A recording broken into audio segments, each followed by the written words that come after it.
solutions rooted in collaboration, from early advocacy to launching the Thrive strategy to supporting direct action and Revive Thrive.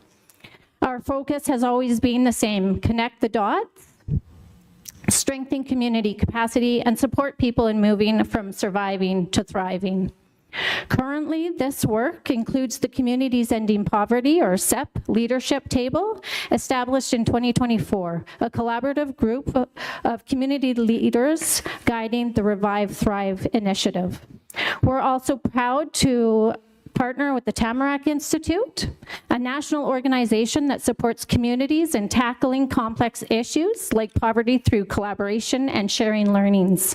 Williams Lake is one of just 10 communities in Western Canada working with Tamarack to lead Canada's poverty reduction strategy, aiming to reduce poverty by 5% over 5 years. So key impacts, you'll see in the report, programs like the Rent Bank, Food Hub, Senior Support, and Literacy Tutoring have supported over 1,400 individuals since 2021. This work reaches across housing, food security, financial stability, mental health, and lifelong learning. It's not about one pillar, it's about supporting each pillar for a stronger, more connected community.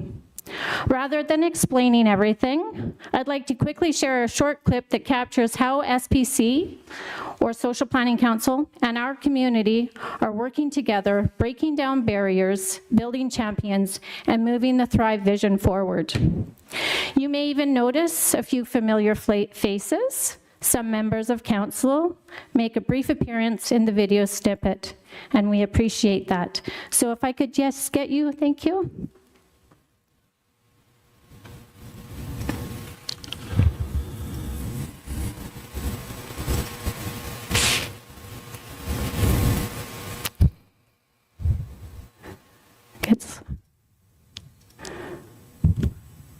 No one organization or individual can do this poverty reduction work alone. So the Social Planning Council is resourcing a network of community champions to support our Thrive strategy. Now we're in a position where we can take action to challenge those barriers that the people are experiencing. We're asking organizations, businesses, governments, and individuals to stand with us as champions in breaking the barriers of poverty.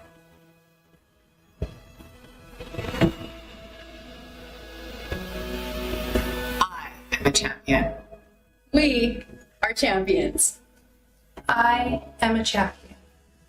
I am a champion. We are champions. We are champions. We are champions. We are champions for breaking down the barriers of poverty. So this work reminds us that change isn't just about programs, it's about connection. We're not the ones delivering every program, we're the ones helping people come together to make those programs possible. So if you take a look at page 3 of the impact report, for examples like the Central Cariboo Food Hub, funded by United Way BC, it helped distribute over 970 hampers and provided funding to 5 local food organizations, reaching 533 new individuals. Or through the Senior Support Program, supported by you, more than 700 adults have received personalized help with housing, income, and health navigation, including nearly 1,000 office visits and over 150 referrals. When people are nourished and supported, everything else becomes just a little easier. So looking ahead, we'll continue to build Revive Thrive, bringing pop-up service events, education, and awareness directly into community spaces to reduce barriers and connect people with support.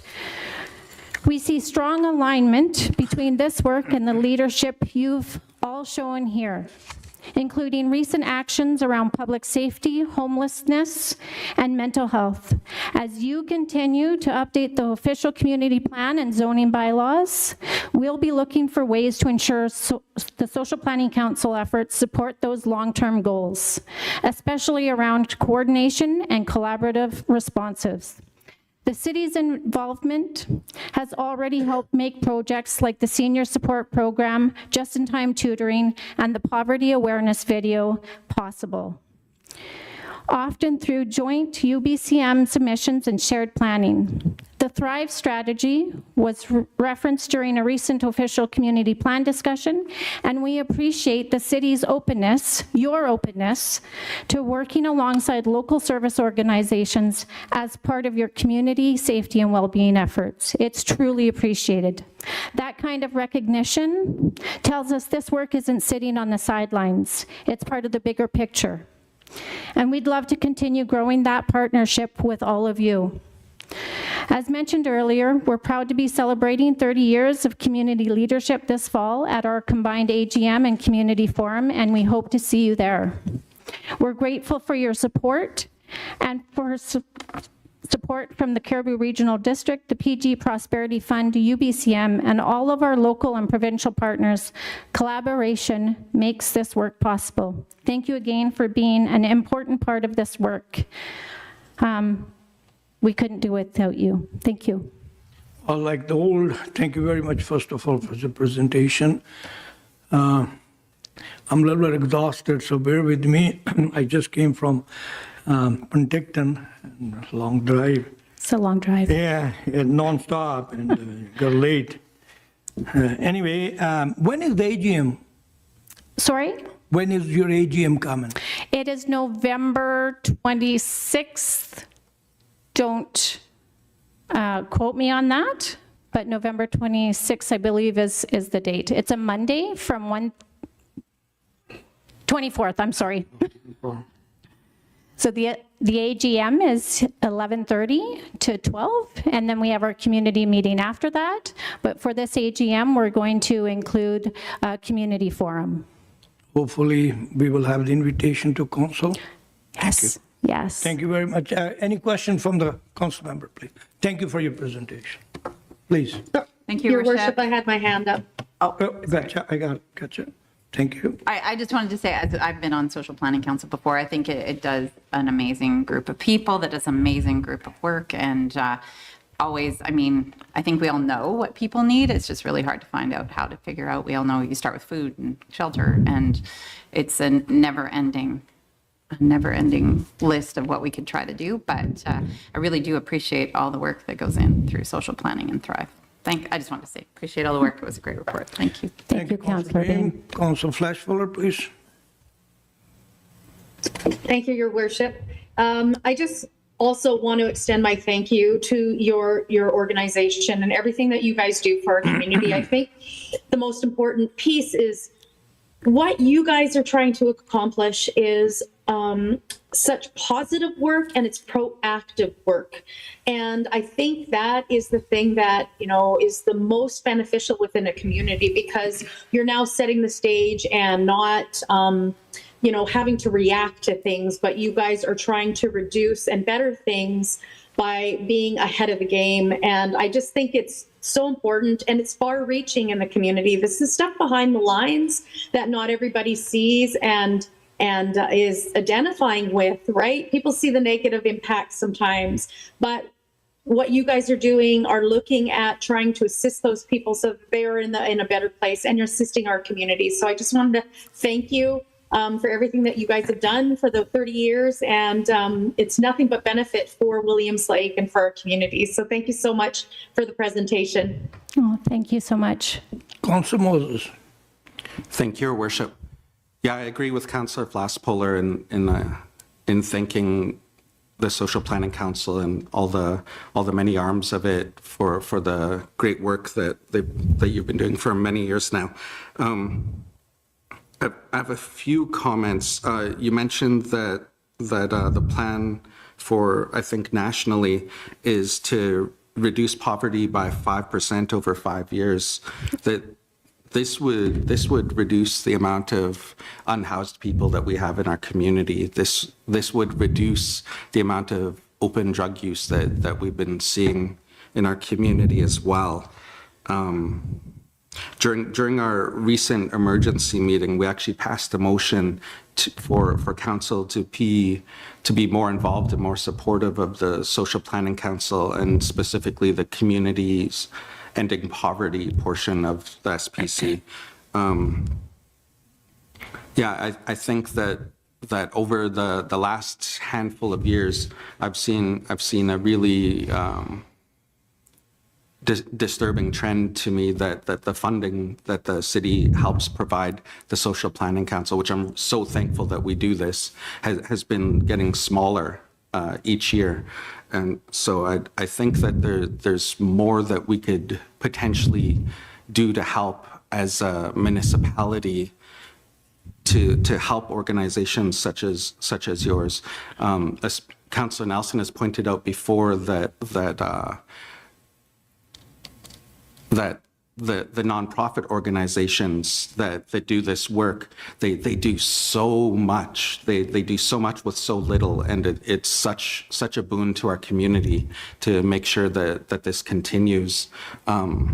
I would like to make a motion once everyone's done talking, Please. if I could. Thank you. Your Worship. Thank you. Anybody else? Councillor Nelson. Thank you very much for the work that your organization does. It's often overlooked, the tasks and the amenity that you guys do behind the scenes, but it is very much appreciated. And it makes it much more aware in terms of the difficulties for people that live on the poverty side. So I'm very reflective of the hard work and the message that you continuously bring, which is a positive one and a positive change. And I very much support that. I just truly think that the work that goes on behind the scenes isn't often enough, as my colleague pointed out, recognized. So I do appreciate it. And I'm a huge advocate and a huge fan. Thank you. Thank you so much. Well, like you said, Councillor Lyon, please. Thank you, Mr. Mayor. I echo all of my colleagues' sentiments, but I was wondering, I only recently found out the high school has a social justice class, which I wasn't previously aware of until they invited us as the accessibility committee to come out and speak. And I feel like reaching out to them, maybe, like, one of the things they asked us is, what can we do? And when they find out that there's something like a social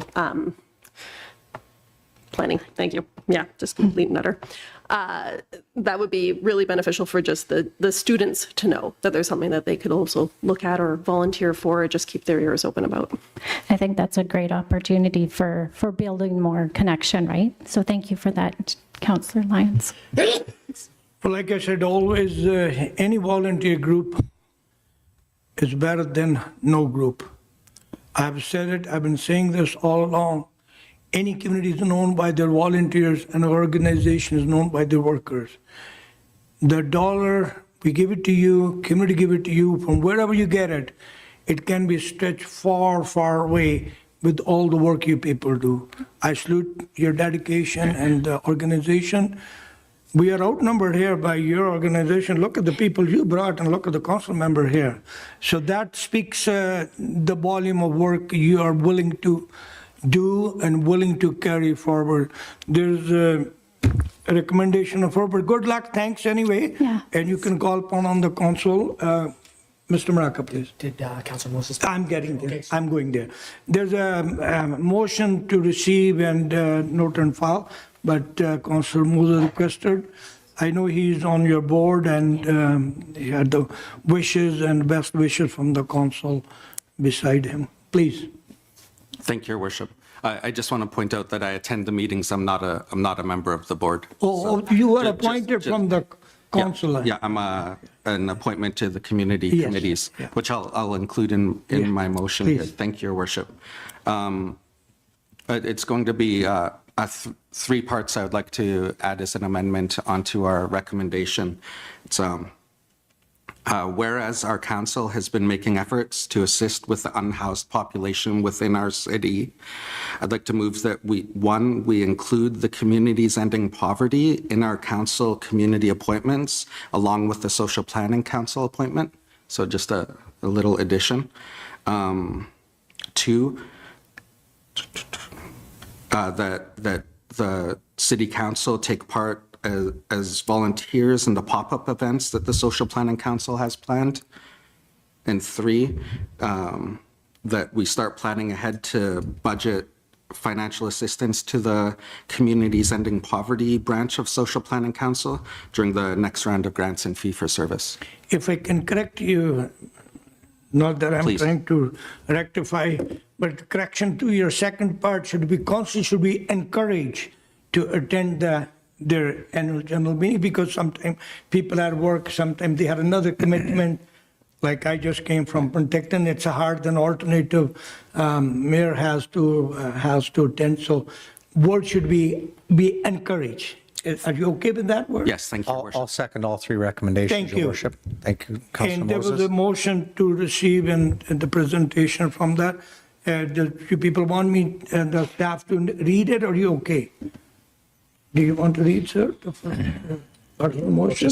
Sorry, the first part is just moving receipt. So Okay, that falls. so moving receipt and plus 3-part motion, and second part is conceived and be encouraged to attend your meeting, okay? Thank you so much, Councillor Moses, and thank you so much, Your Worship. Thank you. Thank you. And moved and seconded. Any comment, question, concern? Hearing none, all in favor? Carried.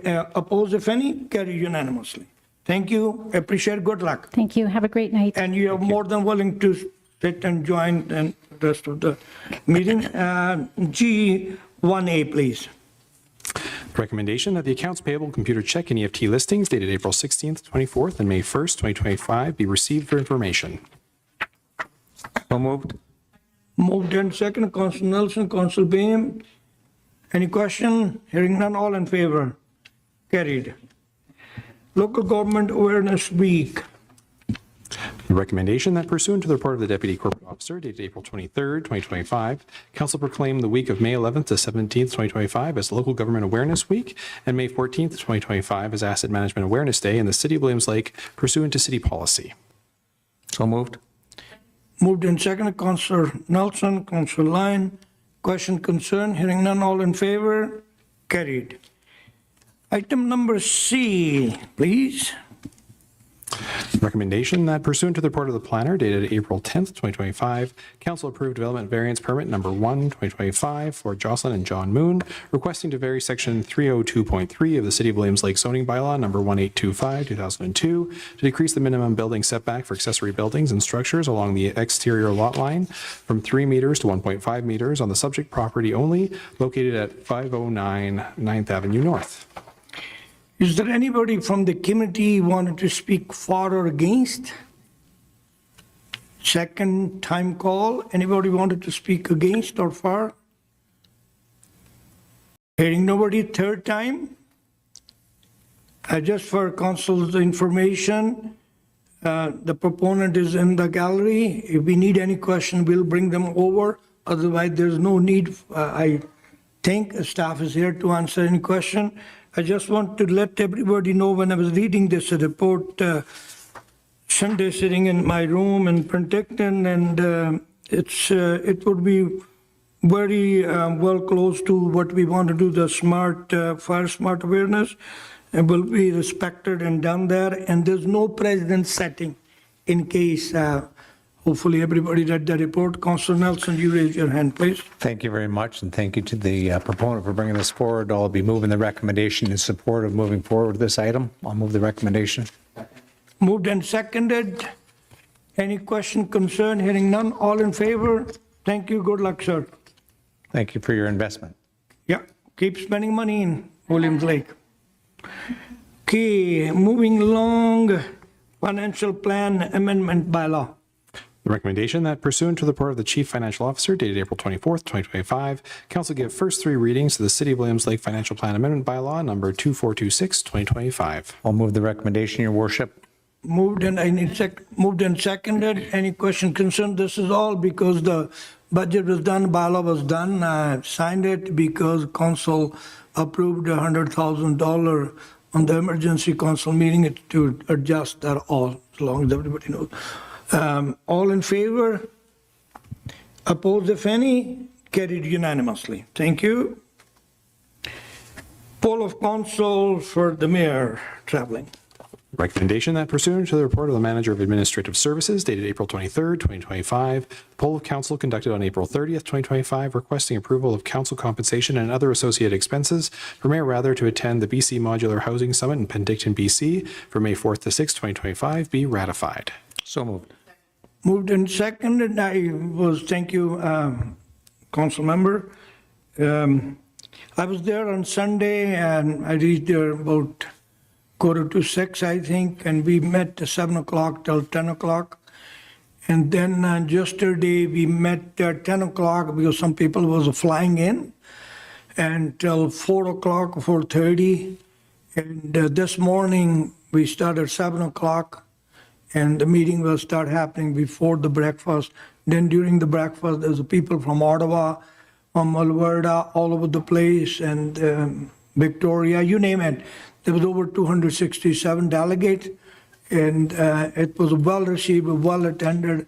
I got information, some stuff for Mr. Maraca, which I'll pass to him tomorrow, and for the building department or development department. That's my little update on that. All in favor? Opposed, if any? Carried unanimously. BC Transit 2026 Annual Operating Agreement. The recommendation that pursuant to the report of the Director of Municipal Services dated April 28th, 2025, Council approve the 2025-2026 Annual Operating Agreement with BC Transit, and that the Mayor and Corporate Officer be authorized to sign the agreement on behalf of the city. So moved. Moved in second, Councillor Nelson, Councillor Line. My understanding, reading the report, that there's no Sunday service, not much change. Certain area, we have increased the ridership. Another area, you have decreased the operation cost. Thank you. Everything works good, but what happened? No Sunday Again, they had outstanding hours asked for. I think it was over 200,000 this past year. So again, we got bumped for the Sunday service. We will try again for next year. Okay. Yeah, and they had some decreases due to the fuel going down and some maintenance costs going down on the buses. So that's why you see the decrease this year. Excellent. That's good. That's good. So would you need another motion from council end of the year, or last year motion would stand? Another motion? Okay. My question answered. Anybody else had any question answered? Thank you. Thank you very much. I appreciate it. Okay, all in favor? Carried. Moving along, the National Public Works Week proclamation. The recommendation that pursuant to the report of the Municipal Services Coordinator dated April 3rd, 2025, and the request of the Municipal Services Department, the week of May 18th to 24th, 2025, be proclaimed as National Public Works Week in the City of Williams Lake, pursuant to city policy. Councillor Line, Councillor Bain, any question, concern? Hearing none, all in favor? Thank you. Moving along, outdoor space rental. The recommendation that pursuant to the report of the Director of Municipal Services dated April 25th, 2025, Council approve entering into a temporary lease agreement with Ledcor for outdoor space rental at 351 Hodgson Road for a period of 6 months, May to October, for the monthly rent of $1,500, and further that the Mayor and Corporate Officer be authorized to sign the agreement on behalf of the city. So moved.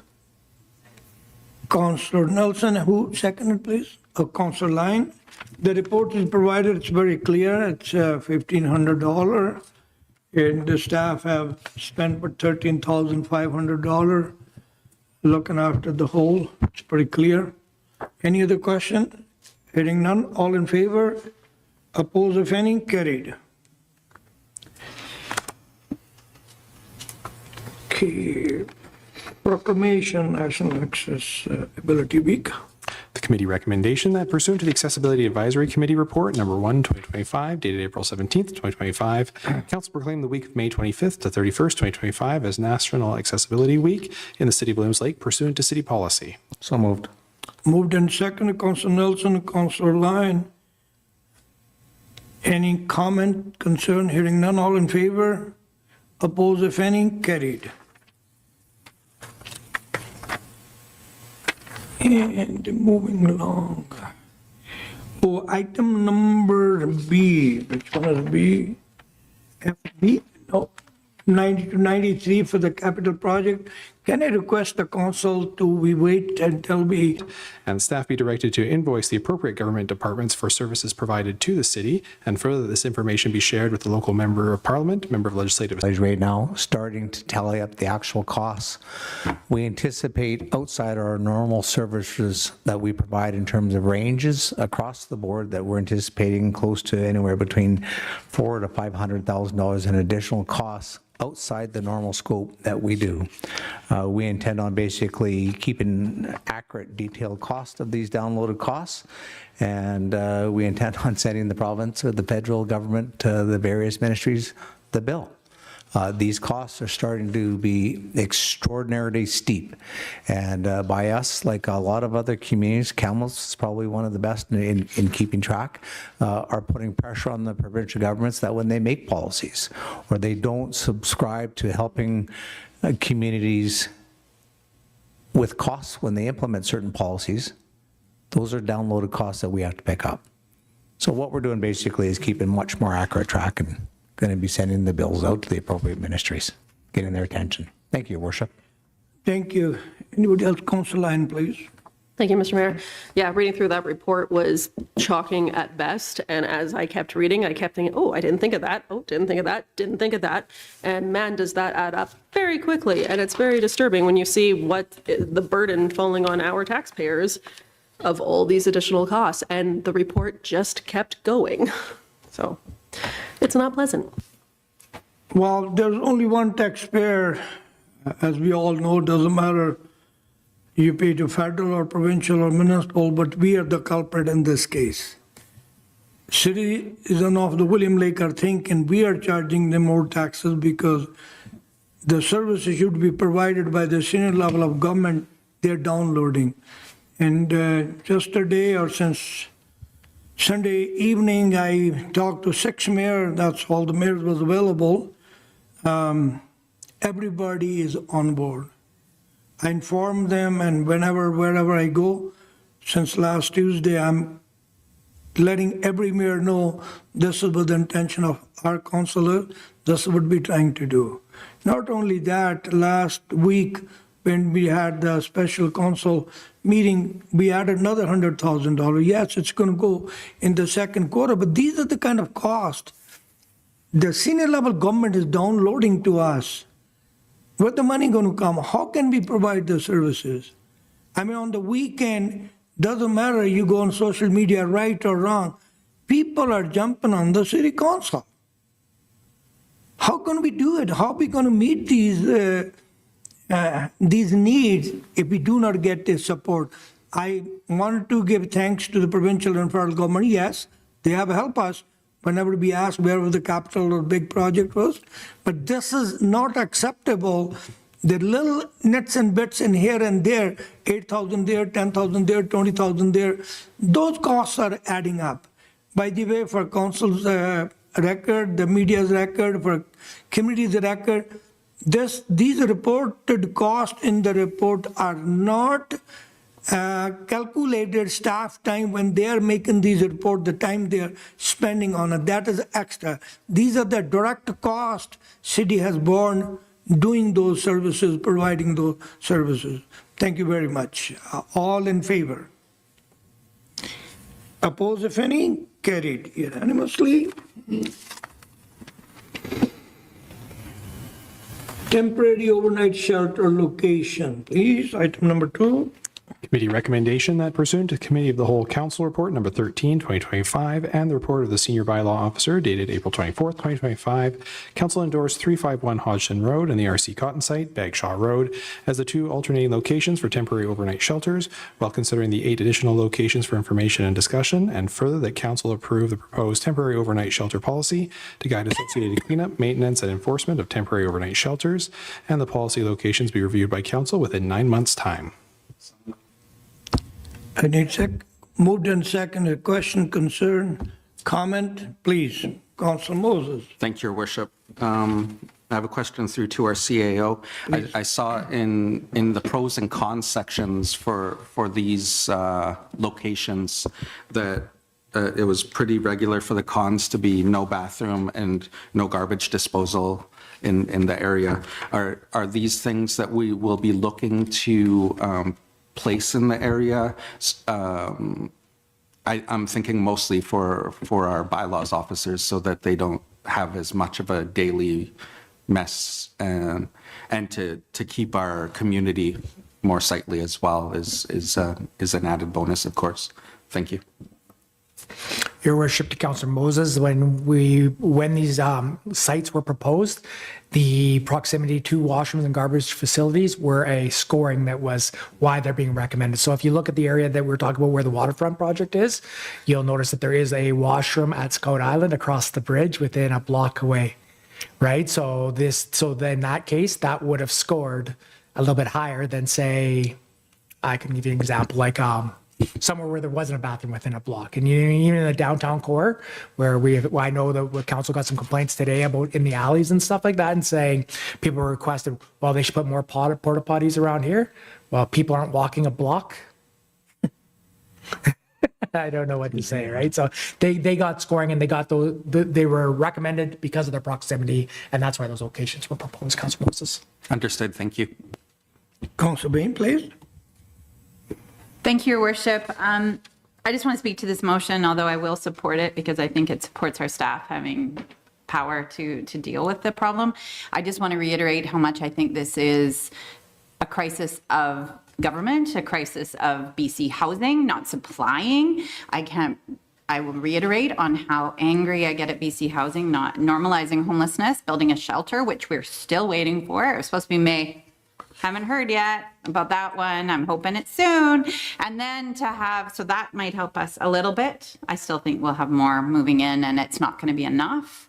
And I also feel like normalizing putting up these spots is just, to me, such a failing point of the housing market and things that are going on in government. And I can't reiterate enough about the mental health, like things like having places for people to go, whether it be for drug and alcohol or just mental health. I mean, a lot of people on streets have mental health and addiction issues, and a lot are schizophrenic. At least back when I was a healthcare, like a nurse, it was schizophrenics, and that's a lot of what you saw. So you see a lot of it, and I just think we're normalizing this instead of treating it. And so I really have supreme issue with government in general and how this is being dealt with. So I really feel you need to back to this Thrive and Social Planning Council. Like, if you don't give people food and housing, this is the kind of thing you're gonna expect to see. Anyway, just my little rant of the night. Thank you, Councilor. Oh, please, go ahead. Thanks, Your Worship. Just further to Councilor Bain's comments, the latest dates we're hearing for the shelter are June to July. Wait, that was May.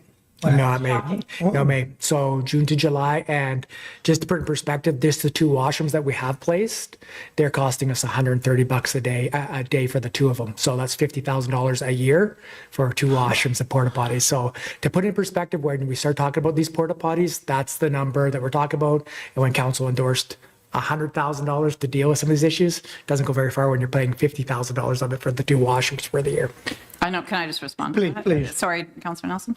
If I just want to respond to that, that makes it more sense to get those ones I was talking about in Smithers where they got that was 100 and something thousand. So that makes it more viable to get some more permanent ones that can be hosed out. And I mean, if how many years until that pays off? But I mean, it's one, but anyway. I got Councilor Flashfuller and Councilor. Your Worship, I'll just answer that one. Oh, yeah, please. So we did price those ones in Smithers, and those ones were up to $200 and something thousand American, and they are not as suitable for the winter. They're just a washroom that's easier to clean, but they are an option, but they aren't cheap. I got Councilor Flashfuller, Councilor Nelson, then Councilor Line. Please, Councilor. Thank you, Your Worship. Yeah, I want to speak to this item just to kind of provide some clarity to the community. I also want to thank staff on all of their efforts in trying to find another designated area in line with our parks and public spaces bylaw, because we were finding challenges with Boitano Park. So that's why this is now on the table for us to have made a decision upon. So I want to thank staff for all their efforts on trying to find areas that may be less impacting to the community as a whole, because that's important to all of us. It's important to this council. It's important to businesses. It's important to users of our community.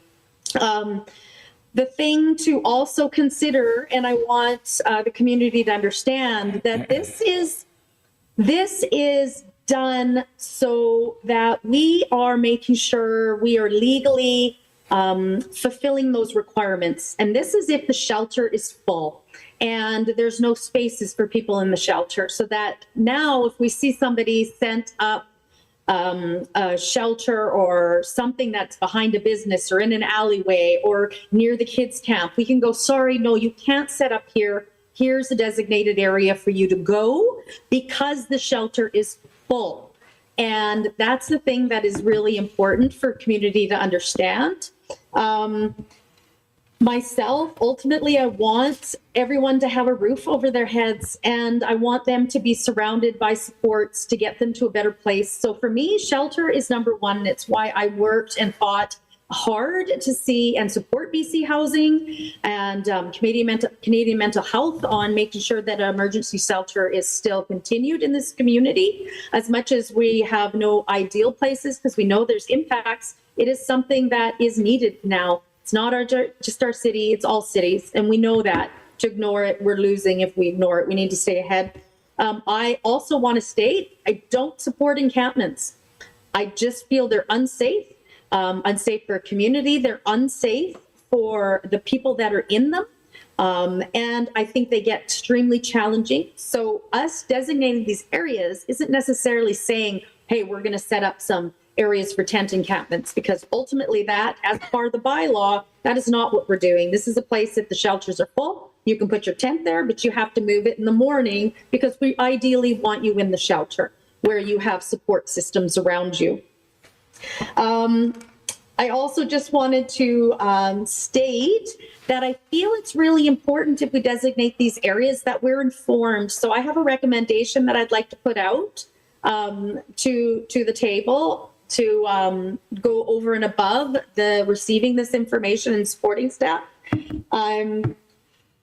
I wanted to state a recommendation that staff provide a quarterly report on the use of these designated areas, along with updates of the community emergency shelters being at capacity.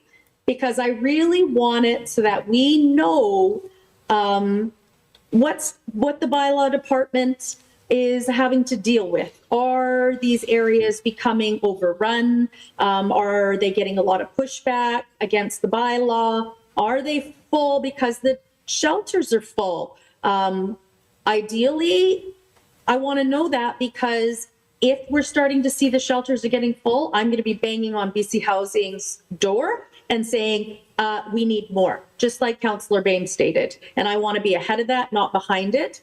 So I would love to get an update on that information on the use of these designated spots from staff on a quarterly report, if I have some of my colleagues that will support that recommendation. Thank you.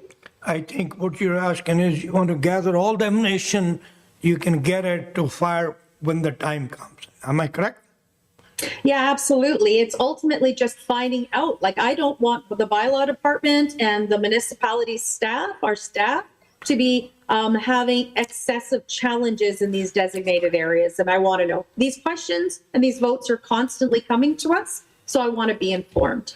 Thank you. I spoke to the CEO. He said should be no problem.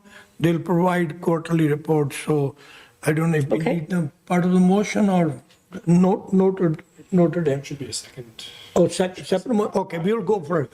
Okay, we'll go for a separate motion. But CEO said should be no problem. I got Councillor Nelson, then Councillor Lyon, please. Thank you very much, Your Worship. Just for clarity, in the last 24 months, have the shelters ever been at full capacity? I don't think so. Please. Your Worship, to Councillor Nelson, not to my knowledge, not at capacity, no. So I understand and I appreciate the report. I'm a big fat no. Let me be clear. This is about safety in this community. And that's the bottom line. This council continues to roll out the red carpet, continues to put the safety of this community at jeopardy. Not once in the last 24 months. Let's be clear on this. Not once in the last 24 months have we been at full capacity for our shelters. This council has done, and this community has done everything to exceed its requirements. In Vancouver, the homeless people that have got addiction problems and mental issues are running the streets wild. We've got the same thing taking place in this community. You better realize what you're doing. You're attracting individuals to this community that, quite frankly, should be in mental institutions. Let's get it clear here, folks. These people have got some significant issues, and you're allowing them to run freely in this community. You're setting up basically policies to encourage people when we don't have the wraparound services. We don't have the support services to fit the requirements of these people that need these services. All members of this council just got a report that showed very clearly machetes, knives, blades were found at various locations throughout this community. We don't know whether they were placed in there or to be used for further actions. Encouraging these type of individuals to come to this community at this point in time when we don't have the services is wrong. You're jeopardizing the safety of this community. If the province bucked up and put some money behind where their actions are, we wouldn't be in this position. I refuse to support putting our community at risk, and that is exactly what you're doing. Read the reports. Listen to what staff have been telling you. Last night, 15 people were at the homeless shelter, and they had to call the cops in the back setting up tents. Let's be clear. Be honest with the public. Stop shrouding in fake policies. The people that are on the streets right now, you guys, you know full damn well that those people have got mental issues. They should not be on the streets. Using a homeless shelter policy to allow these people to run around the streets is wrong. They should be in an institution. They should be forced into involuntary treatment. I'm not going to support it. I think it's a dangerous move, and you gotta shut her down. You're not part of the solution, you're part of the problem because you're only enabling these people and giving them the right to walk around the streets. The mental health crisis is become, Your Worship, the mental health crisis is not a health crisis. It's become a public safety issue. And that's the problem. We do not have these services. This policy, we just spent $100,000 in an emergency because our downtown core is being riddled with crime. Members around this council table have had to walk their own staff at night from their work to their car. We just allocated $100,000 for emergency services. What you're doing here is the people that are staying in these parks, that are staying in key areas of the community, aren't allowed in the shelters. Be upfront about it, you guys. Tell the community what you're doing. It's wrong. You're jeopardizing the safety of our community, our kids, our seniors, and our business community. It is absolutely wrong. You should be ashamed of yourself. This council just did a 3.5-year study, $300,000 to open up the waterfront development. And now you say to the public, oh, we're going to put one of the alternate locations for a homeless shelter, where they can put tents at the end of the lake, where we have spent millions of dollars on trails down by Scout Island. What are you guys honestly thinking? I'm shocked. These people have got mental issues. We should be saying no tents. Mr. Government, we don't have the capacity here. We don't have the services here. Interior Health, you provide the services, or these people have to leave. Stop jeopardizing the community safety. I'm fed up with it. So I'm absolutely 100% opposed to this recommendation, and this council should be embarrassed for rolling the red carpet out because you're endangering this community, and it's only going to be a matter of time when something's going to serious is going to happen. A guy just got punched in the face and charged in Boitano Park.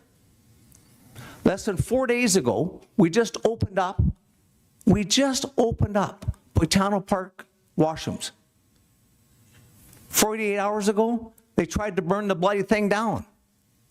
The more we give, the more we get taken advantage of.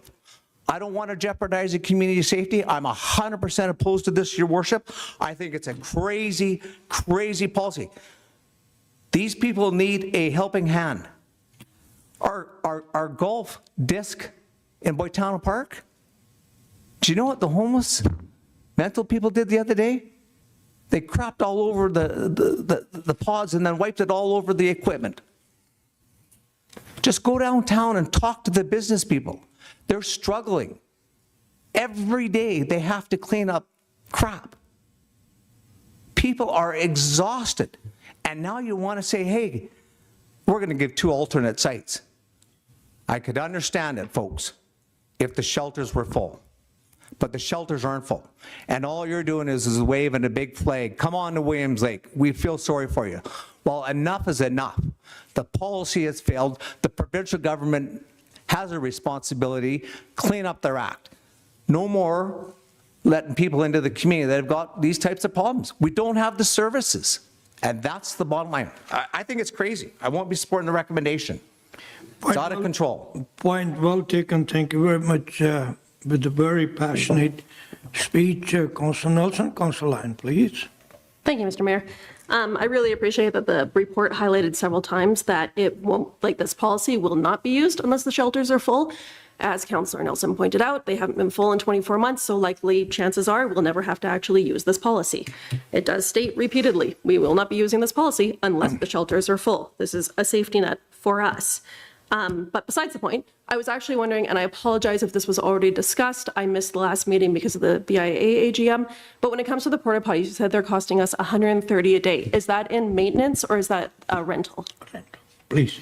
Your Worship, to Councillor Lyons, it is in the rental for the 2 of them, but that includes daily clean out and basically weekly emptying them. So I was just taking a quick look at what they cost, and they average around $2,500 for basic ones. Would it be more cost effective for us to purchase 2 of them and then it's a part of our own maintenance, or is that still going to basically equal out to the same? Your Worship, to Councillor Lyons, our city staff deal with enough things like this. So when it comes down to this, we have our park staff doing parks work. We have our streets staff doing potholes. We have our recreational staff doing recreational things. And I really don't want to have 2 people cleaning washrooms all day for porta potties. So that's why we contract. I figured I'd ask. Yeah. So, and then in addition to that, when we did procure this, we told them not to bring their best stock because they will get thundered, right? They are not long for this world. Right. Every time I walk past it, because I do park in Spirit Square, and every day I walk past, go, it's still there, and it's still standing, and it's still, but I wondered how long. Our staff have their hands full with just Boitano washroom, with Kiwanis washroom, with Scott Island washroom, and adding 2 more porta potties solely for overnight use when our business people or our people recreating in the parks wouldn't be using them anyways. Just doesn't seem. We're solely doing these porta potties for one purpose. Fair enough. Thank you. 2 bits from me. I totally agree with what Councillor Nelson said. Enough is enough. We have to put our foot down. But the problem I'm having is, you're damned if you do, you're damned if you don't do. When I'm talking to the staff has assured me this is the only tool they had. There's no other tool to have a control over these people. I am willing to give them, help them every which way they need it, but when they refuse the help, then my hands are tied. I'm going to support it. Then other resolutions comment, part of the main resolution was, it was a very long and healthy discussion, committee of the whole. After 9 months, we will get the report back. Other municipalities have done that, and Supreme Court have fined them. I totally understand. I sympathize with the business community, I wish I can tell them something different. On the other side, look our roads, look at the potholes we have to fill up every day. Look at the cost of rising every day for anything and everything. And now council approved another $100,000. These are the costs. On the other side, your council is trying to save every penny we can, everywhere we can, either traveling or whatever way we can. So it's a tough situation. I'm going to wait. Council Flash Poller have already asked a report every 3 months or quarterly report, and 9 months of the final report would come from the staff, and then we can deal with it. In the meantime, I know within the 9 months, we all be talking to the ministers. When we go to NCLGA this coming weekend or next week, I'm definitely, whoever I can nail down, any minister, there's a 3-4 council member going down there, we will definitely ask them for the extra cost we're doing. If I could nail the housing minister, I'm shocked to hear the shelter would not be available at the Elks Hall till end of June or July even. I thought it was going to be in May. And Councilor Nelson, you had the nail right in the head, and every point you said, very well received by me. Don't take me wrong. The shelters are not at the capacity or full. Why these people are out? Why don't they go there? The simple reason is mental. Answer to the mental is government should be looking after them. If government doesn't do that, what are we going to do? Are we going to sit back, do nothing? But my directors are telling me, Mayor, if we do this way, you had a better handle, you had a better control. I'm taking our director's word, I'm taking senior staff's word. That is the reason I think we have no other option but to support it. And I sympathize. I totally understand where you're coming, Councilor Nelson. Councilor Nelson, please. I just want to be clear, 100% clear. The individuals have got a choice. They have a choice. And they choose not to follow the rules, the regulations, and the policies for the safety of themselves, the public, and the staff within these facilities. That is why they're going to the parks. Let me say this again. They choose not to, or they're banned. So it falls to the community and the citizens, because the provincial government is often bloody loolie land on this. That is the point that I'm trying to make. Our shelters aren't full. They haven't been full.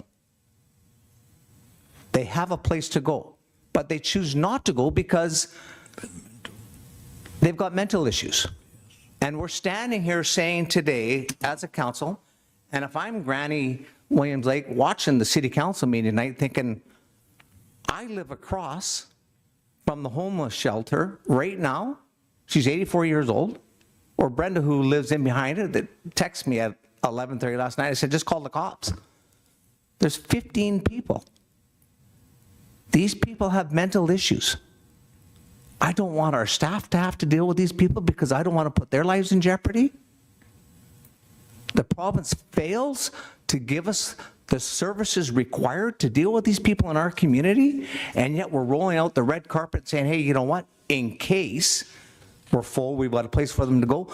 No, no, no. How about you pack your traps, pack your tent, get your knapsack, and get the hell out of town?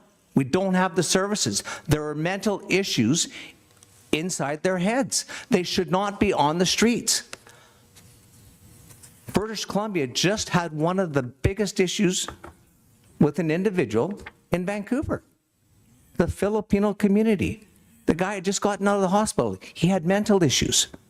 He ran over and killed 11 people, destroyed many different lives.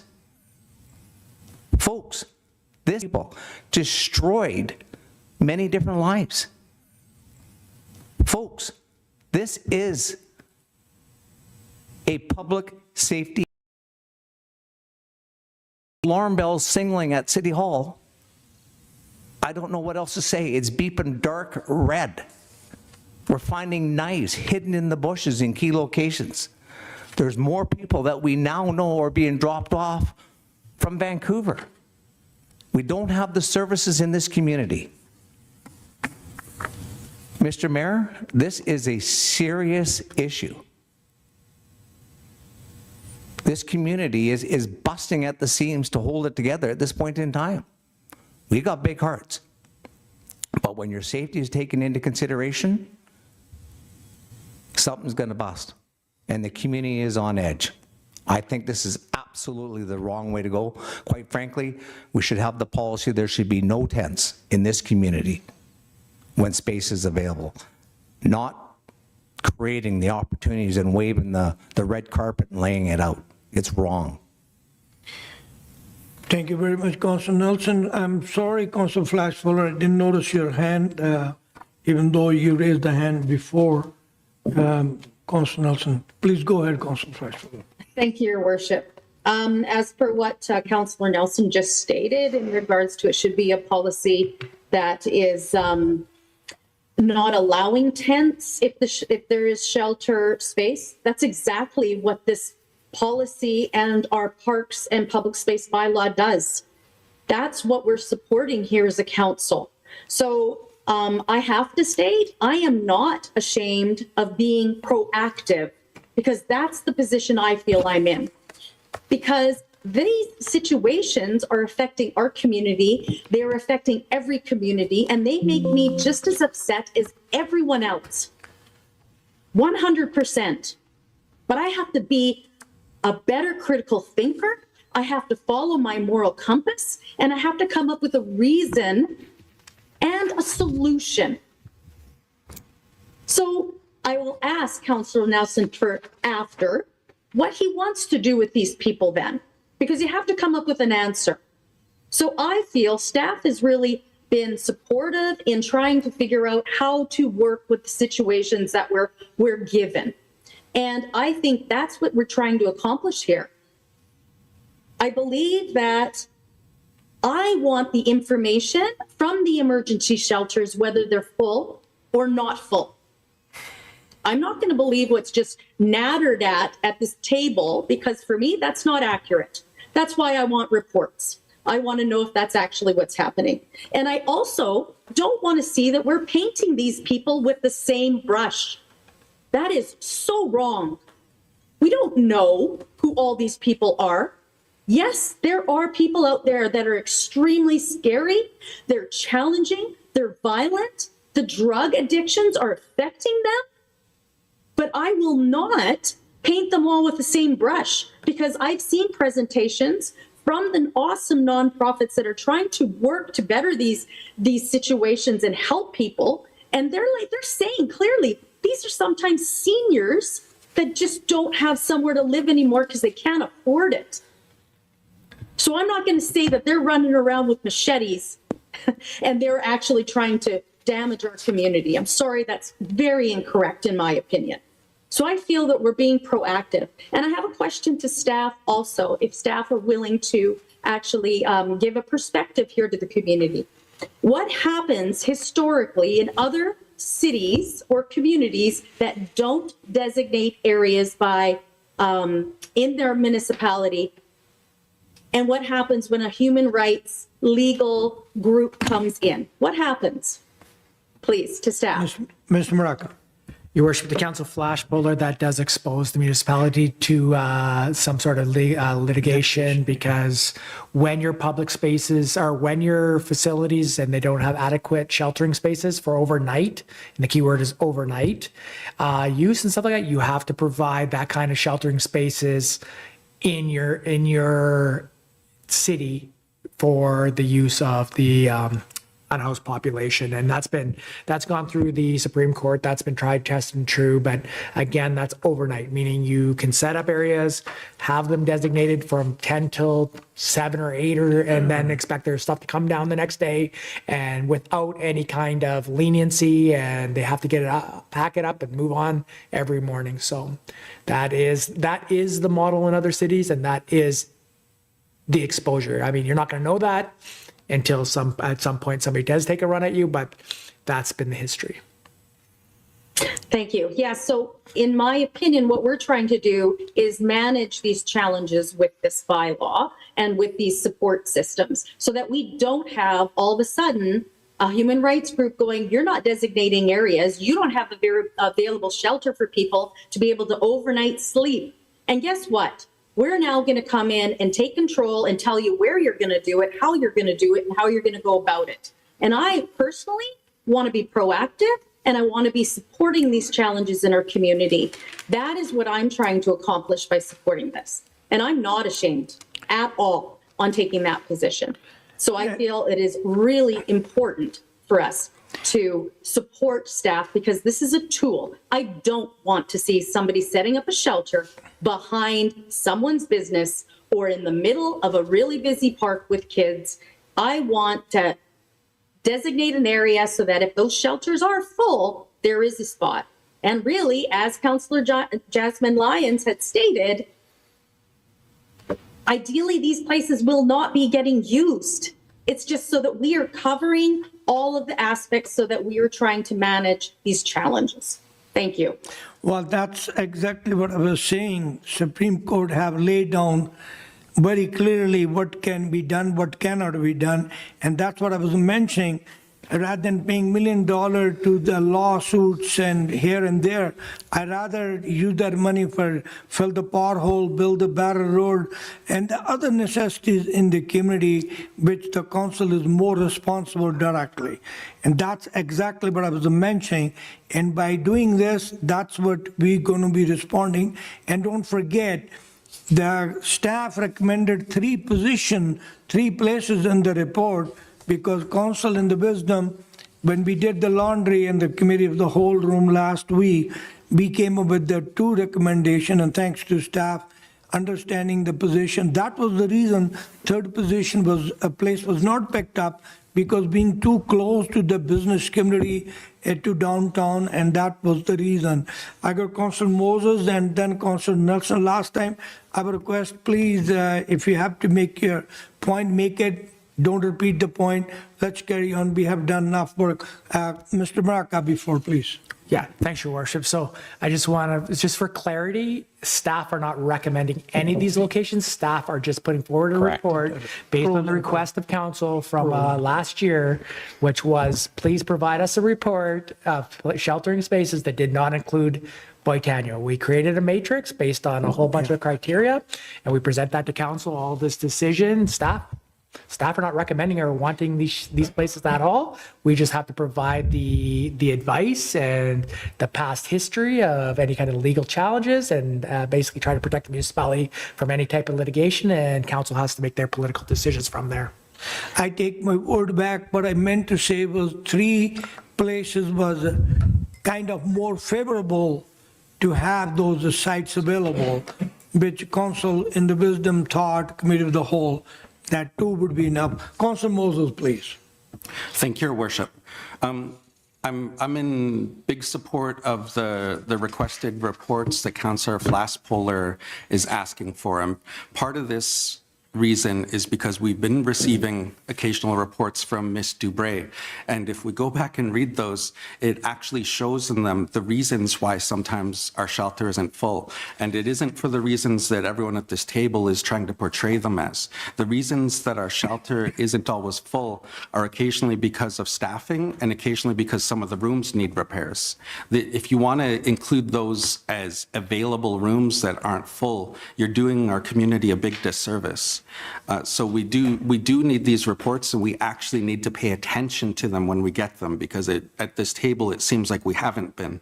And I want to point out that people living in encampments retain legal and human rights protections. The BC government has acknowledged that those experiencing homelessness have rights under Canadian law, and any response must respect these rights.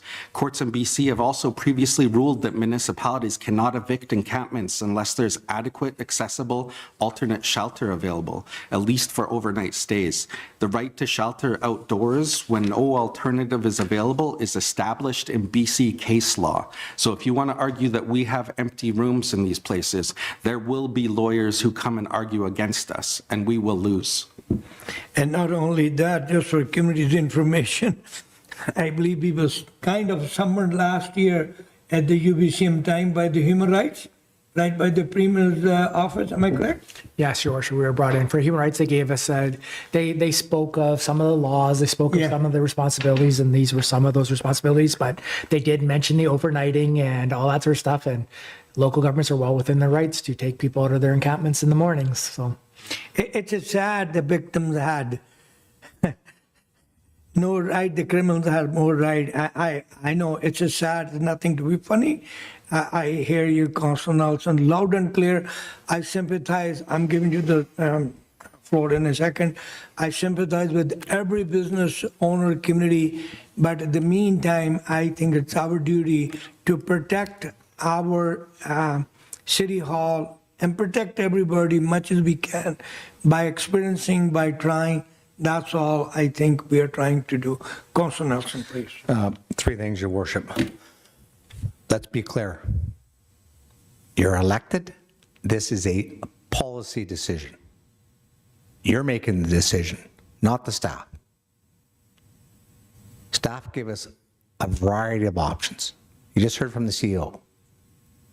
This is a policy decision that I think will endanger our community because we're not taking enough of a stronger stance against people with mental health issues on the street.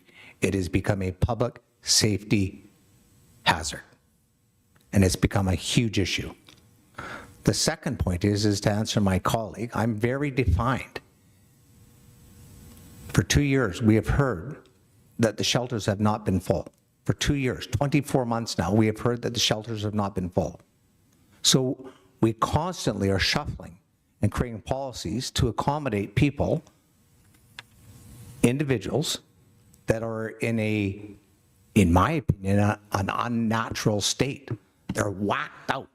They're on drugs. There are big issues in this community with people that, quite frankly, after midnight are in zombie land. I'm concerned for the safety of our community. It would be another thing if Interior Health and the province of BC turned up and said, how can we help? Here is some money for some additional facilities. But instead, we've had to go on the offensive and put $100,000 of taxpayers' money to implement a number of, well, 5 plus the 6 recommendations that my colleague made of emergency services to protect our community. I'm very concerned, and I know we're all passionate. This recommendation that's in front of us, do you know why we're not using Boitano Park? Just ask the staff, read the reports, because the people that were in the parks last year destroyed it for our community. It interrupted our services. They crapped all over the park. They made it not usable. We had to cancel our daycare program. And yet this council rolls out the red carpet and said, here's another 2 locations. Don't blame the staff. Hold your hand up. You're the policymakers. What you're doing is you're endangering this community. The province has a responsibility to provide services, and they have got a big fail. So my final point was, Councillor Poshpour said exactly what I would do. Pack your tents, pack your bags, here's your stick and a one-way ticket, because we don't have the services. And quite frankly, it's endangering our community. I won't be supporting the recommendation that's in front of us. I think we have enough debate. I'm going to call the question. All in favor, please. Councilor Flashfuller, are you in favor? Yes, I'm in favor. Thank you. And Opposed? yes, yep. And Councilor Delaney, are you in favor? Yes, I am. Thank you, Mr. Mayor. Thank you. Oppose, if any? Opposed? Council Nelson opposed. Thank you, Motion Worship. carried. Thank you. And you got second motion, Council Flash Fuller. Yes, thank you, Your Worship.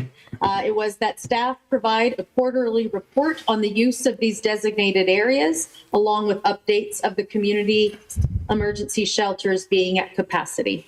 I'll second that, Your Worship. Thank you. Moved and seconded. Any question, discussion? All in favor? Carried unanimously. Thank you. Moving along, item number 3, supporting Canadian and local procurement in response to U.S. tariff update, please. The committee recommendation that pursuant to the Committee of the Whole Council Report number 14, 2025, and the report of the Procurement and Asset Management Coordinator dated April 22nd, 2025, regarding an update on further consultations and efforts to respond to U.S. tariffs, Council remove purchasing restrictions and return to procuring under the existing purchasing policy, while staff be directed to continue to purchase Canadian goods and services at the operational level wherever possible under the purchasing policy. I need a motion on the floor. Somebody moved and seconded, please. I'll second, if it's not moved. I need, okay, Council Jasmine Lyon moved it, and Council Flash Fuller seconded. Any question, any discussion? Hearing none. Yes. Your Oh, Worship. sorry, please go ahead. Sorry, I was just looking for the raise my Yeah, no hand problem. part. Thank you. Thank Go you, Your ahead. Worship. Yes, I support this because I wouldn't have voted for this initially. I understand the intent of trying to, try and combat these challenges of the tariffs and trying to support Canada and support our community. I really do. But we all know on a day-to-day basis in our own lives, you can only do so much. There's only so much you can do. And if it's going to be to the detriment and the cost of the community members that I am trying to represent, that is a policy that I do not want to make. Because if we don't buy these capital items now, guess what? They're only going to cost more. And it is only making it more costs because staff now have to work additional hours to try and source. So I just feel that this is what we really need to do. That would have been something that I wouldn't have supported in the past for these exact reasons. Community services and health of our community should be our number one priority, 100%. And I would love to be able to solve these issues, but we can't. But by staff stating through operations, they're making every available effort. I commend them. But like a couple meetings ago, we would have lost a grant and substantial money. And we have other things that at the other item that's getting bumped to the bottom of the agenda. If we stay on this path and not support going back to our original purchasing policy, we're gonna lose opportunities, and it's going to cost the municipality and the people in it. And for me, that's the number one priority. Thank you. Thank you, Council Beam. Thank you, Your Worship. And I just want to say, I think option 2 also allowed for just trying to do Canadian purchases first. I understand staff was reluctant as it requires going back to bylaw, but it still allows for U.S. purchases. I, unlike Councillor Flash Fuller, would think that we would have still allowed that. We wouldn't have let the grants go. We're not saying don't do stuff that's already in the works or lose things that are in the way. We're just asking staff to make those phone calls to see whether stuff can be brought or bought locally and to make those choices. I mean, you read articles right now everywhere saying that people are just being more diligent about looking. If you're getting a book that says, you just happen to get that flyer and you've always bought from there, you're not necessarily looking for that Canadian product. And I feel like you just have to, as someone that did in my personal life recently, I'm doing renos and looking at every box and that the bathtubs are made in Canada. I feel like we have to try. And that's all number 2 is saying, try Canadian first. And I feel that's what we're asking. I would prefer it say that by asking not to. I mean, I'm looking at lettuce. I haven't had broccoli in a few months because it's all from the US. And I think those are the stances you have to take, whether it's the city or in your personal life. That's how I feel. Thanks. Yeah, thank you. I've said this many times, I wholeheartedly stand with Team BC and Team Canada 100%. There's no ambiguity, no doubt in my mind, but I have to protect the safety of our community operation in different areas. For example, at the airport, there are a lot of things we cannot buy anywhere but states. Are we going to shut down the airport? Answer is no. So it's the same thing, and I'm very confident of our staff buying local whenever, wherever they can help. And the message is very clear. If we don't do it, we cannot ask the community. This council is leading by personal example. We are doing everything in our power to buy local, shop local, buy Canada, whatever we can. And if we can do it, if it's cost,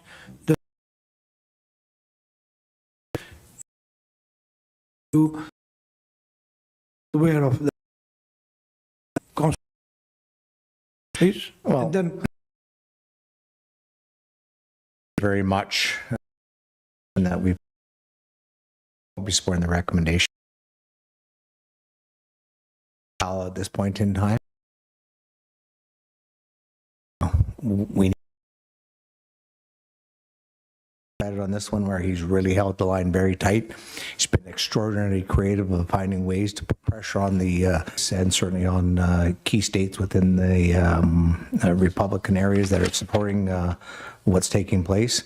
Today, in actual fact, there was a meeting between our Prime Minister and the U.S. President, which I'm sure we're going to get some updates.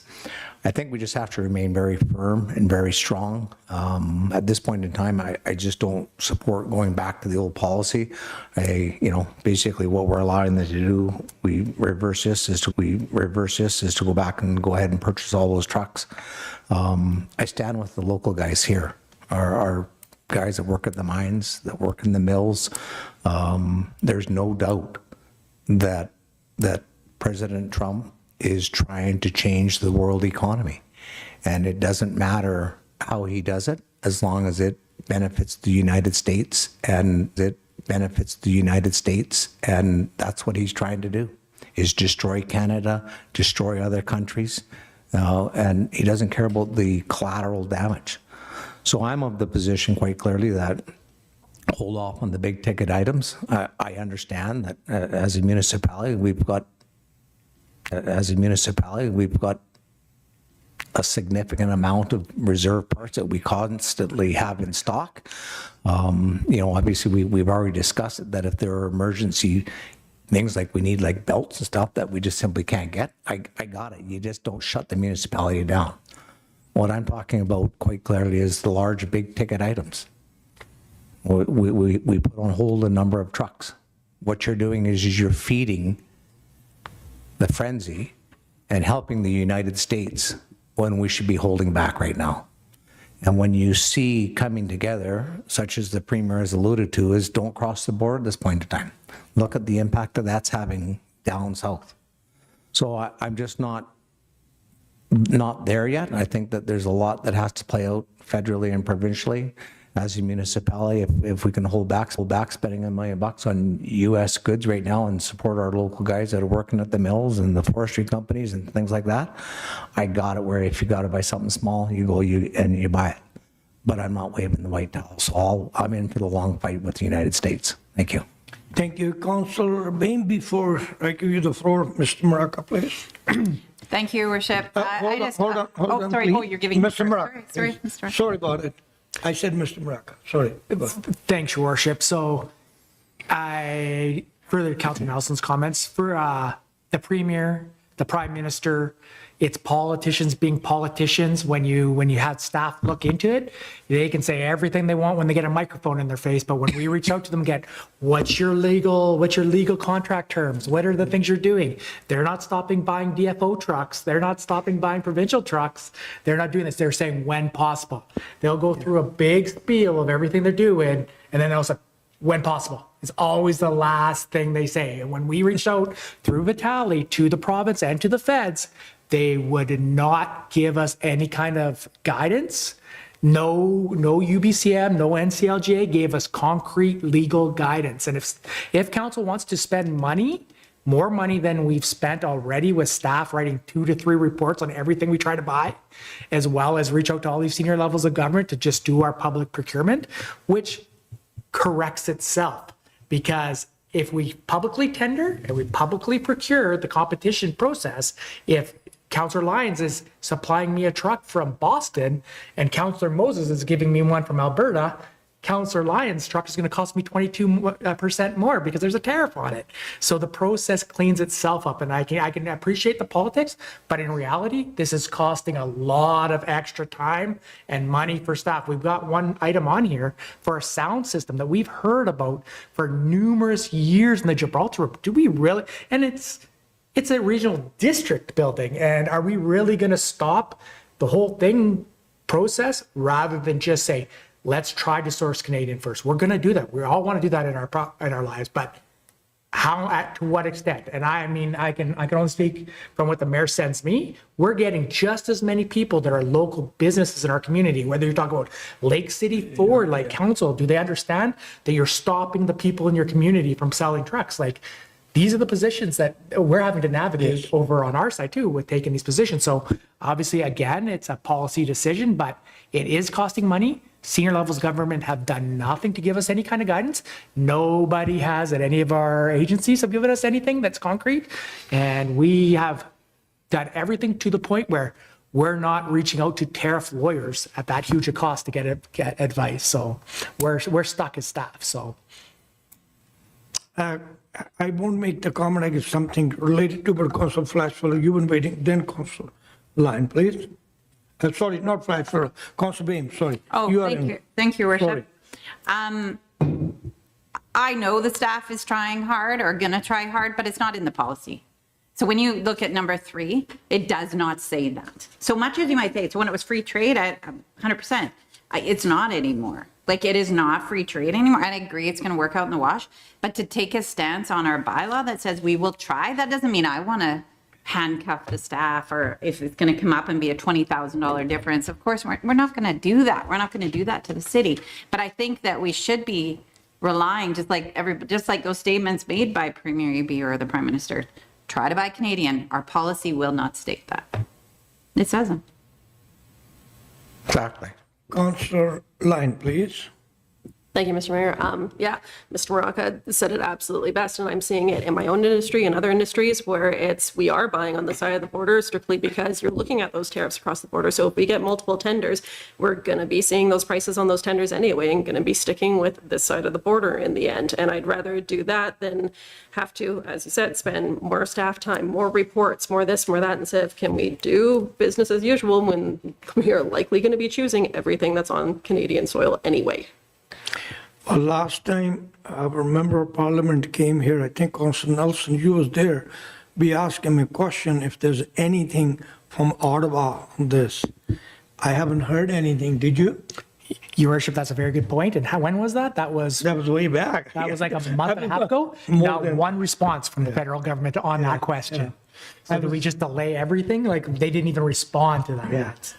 I was going to look at what date was on my phone, but I thought I'll be distracted from chairing the meeting. So it's a sad situation, but I do not want it to send the wrong signal to the community. I always said I'll lead with my personal example. When I came from the cruise last year, we booked it, we canceled it. Yes, it cost us $300+. Who cares? We are sticking with the policy.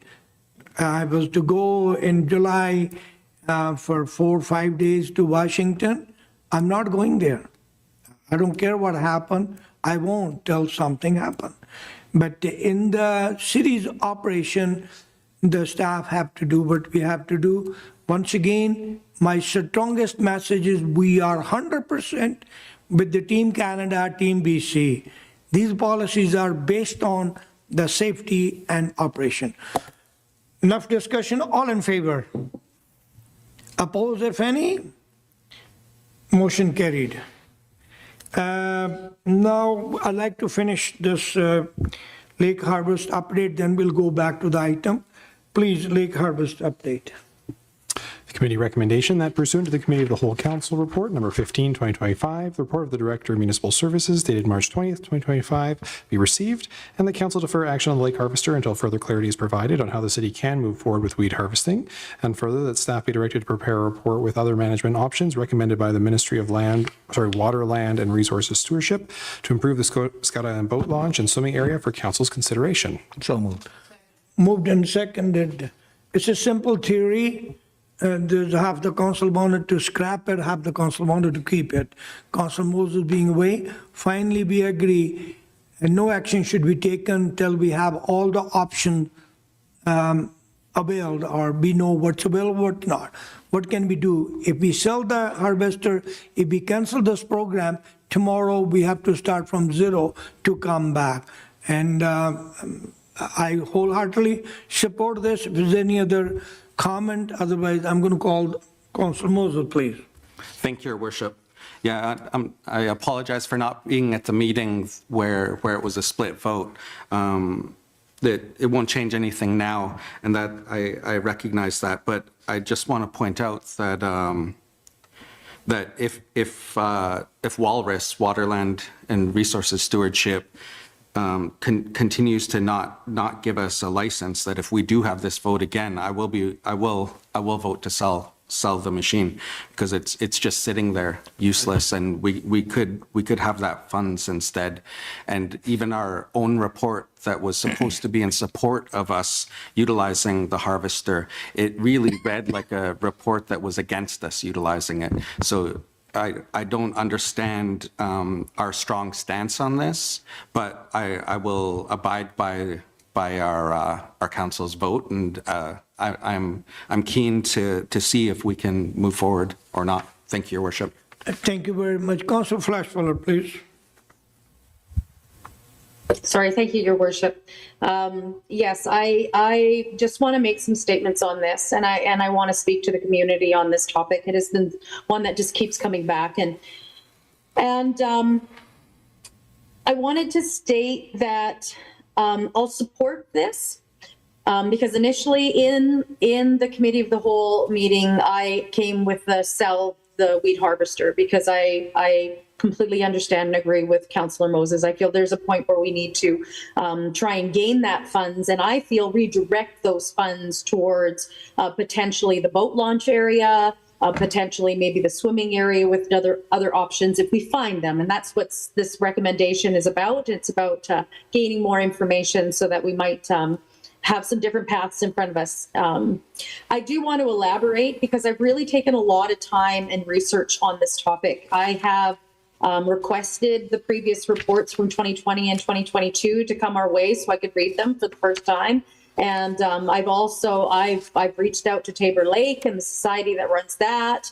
I've just been doing a lot of digging, and yeah, I just want to make some statements. And basically, I'll support this recommendation because we're not spending any more money. Because I was adamant not to spend another dollar. 123,000 right now, for what I understand, is a couple wheelbarrows full of weeds. This just doesn't make sense to me. And we're also going to be looking at other options and potential resolutions to these issues that the community members have brought up. And they're valid. I've experienced it too. I've had to pull the plant life out of my prop, can't get the boat to run properly. There's issues. But if I go out on that boat launch right now, and even to this day, I went there like last week. If I go to stand on it, it is so slippery and so steep. Everybody, I feel, or a good amount of people are launching by the dock and not using the boat launch. So I think we really need to connect with community and find out what's going on, find out what kind of options we have to make it better. I personally don't believe a weed harvesting program belongs in our lake from all the research that I've done and reading these reports. It is highly unlikely from reading these reports it'll ever be beneficial or cost-effective program because of what has already been identified in the 2020 and 22 reports. Most other harvesting programs are done for the cosmetic successes in lakes, and because they have aggressive invasive plants. We don't. Eurasian milfoil is way larger, way more aggressive, creates huge mats that are very, very challenging. And it's one of those things that we don't have right now.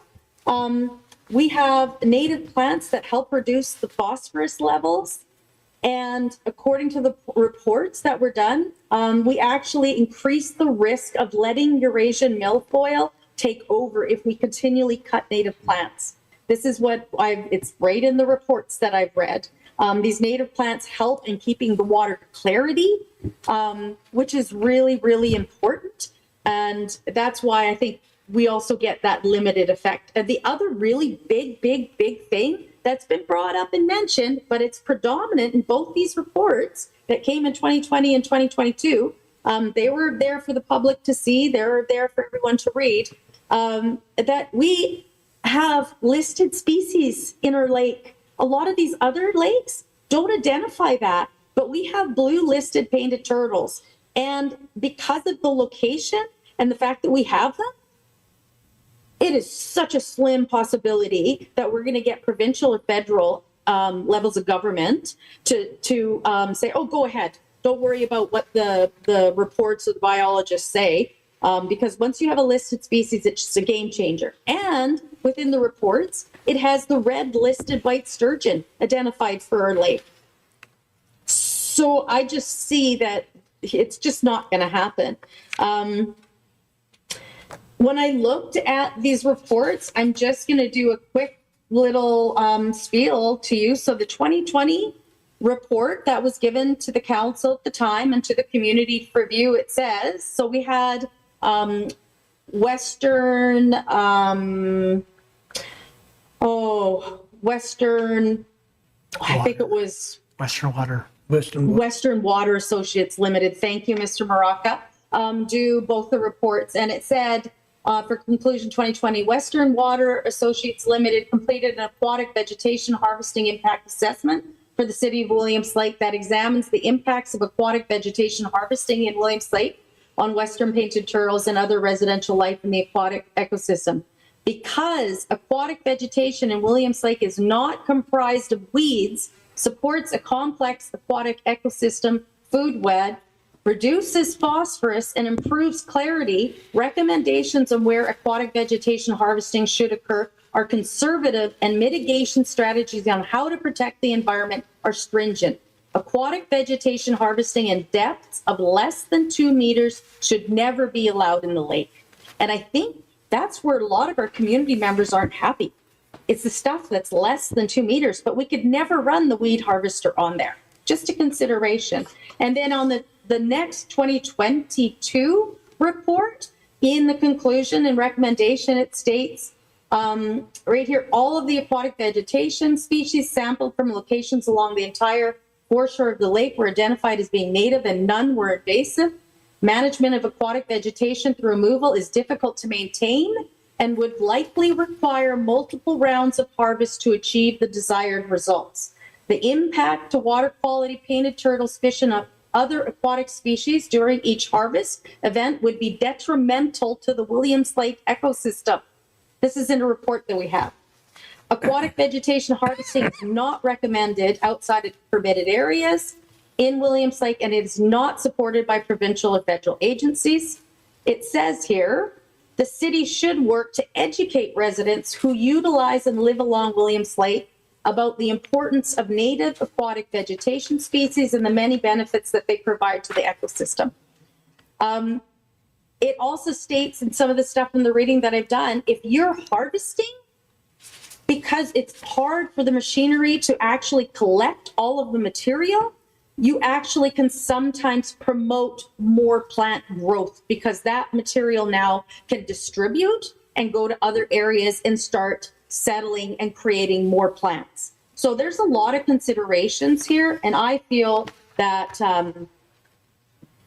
my support will not be on this program, but I do want to hear from the ministry more. I do want to look at different routes. I believe this has come back to the table because the province, when Mr. Maraca has stated in other meetings that the goalposts have changed, I think some of what the recent goalpost changes are is they're saying, hey, you guys need to do more consultation with with First Nations. And I believe that's some of what the intent is. I'm sure Mr. Morocco will want to comment, but I think we're talking about trying to have a conversation with a council to council, which I think is really great. And I want to make sure that that is some of our considerations moving forward also. So that's my position on this one. Thank you. Thank you. Mr. Morocco, please. Thanks, Your Worship. So just a couple points on that. Staff, there's no money associated or going forward. It's been very clear from council, but staff won't be bringing a research paper forward with any kind of recommendations for any kind of alternatives without having a third-party consultant do it, because we've done that. We've crossed that bridge. So I think that if you want experts to bring you a report, you're going to pay for it. So we'll bring you a budget for them to do this. We've reached out to the ministry, and contrary to what we read about them saying mats and stuff like that, nobody was able to tell us what the mats were about. And their only response from the ministry was, well, what is your QEP saying? So they told us to go back to a qualified engineering professional. So staff is not going to chase this down. So if council wants to continue down this path, we're going to recommend or ask for a budget going forward. But Rob's not a research paper as a biologist, and we're not going to look at other options for all this sort of stuff. We either have to talk as a group in a committee of the whole meeting or as a group, because we can't push this ball forward without professionals. And if we want to keep doing this, the ministry is not going to help us. They're not going to say, go put mats in. We'll support that. They're not going to do that. They're going to say, go find something, bring it to us from your biologist. And if they say it's a good idea, then we'll do this. It's very clear the ministry is not in the game of approving and giving recommendations to a local government. They want you to do the legwork, and Rob, myself, are not the people that do that.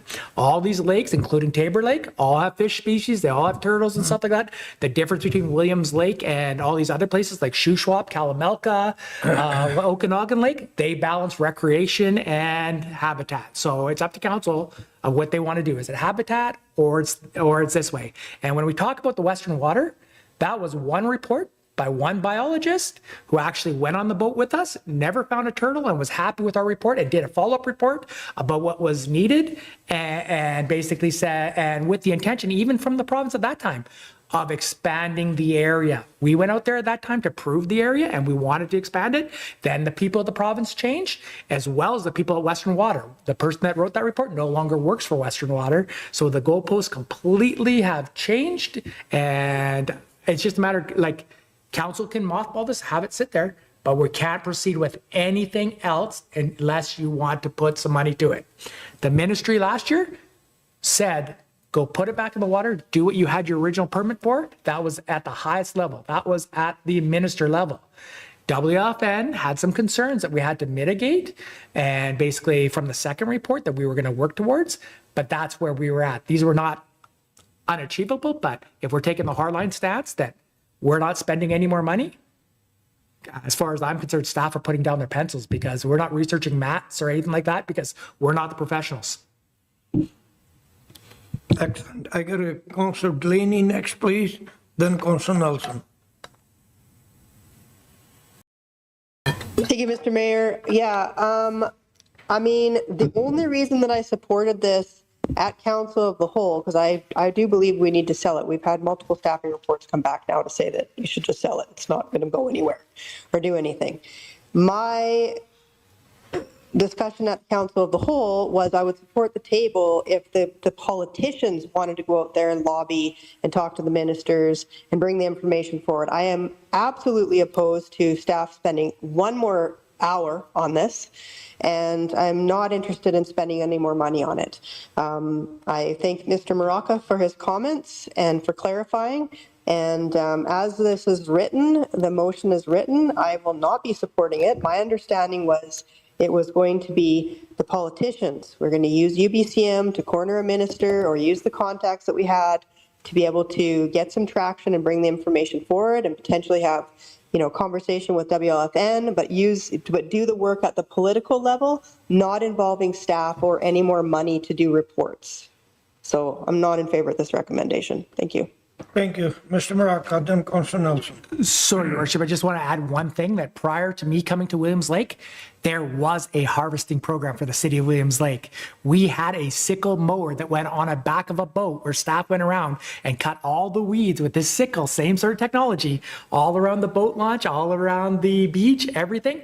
And the difference between what we're doing is we're collecting it. This thing just let it cut it and let it float to the surface and then went down the stream. So this technology is not new to Williams Lake. This was something that we had used in the past. In fact, I took the equipment and I got rid of the equipment because it was broken.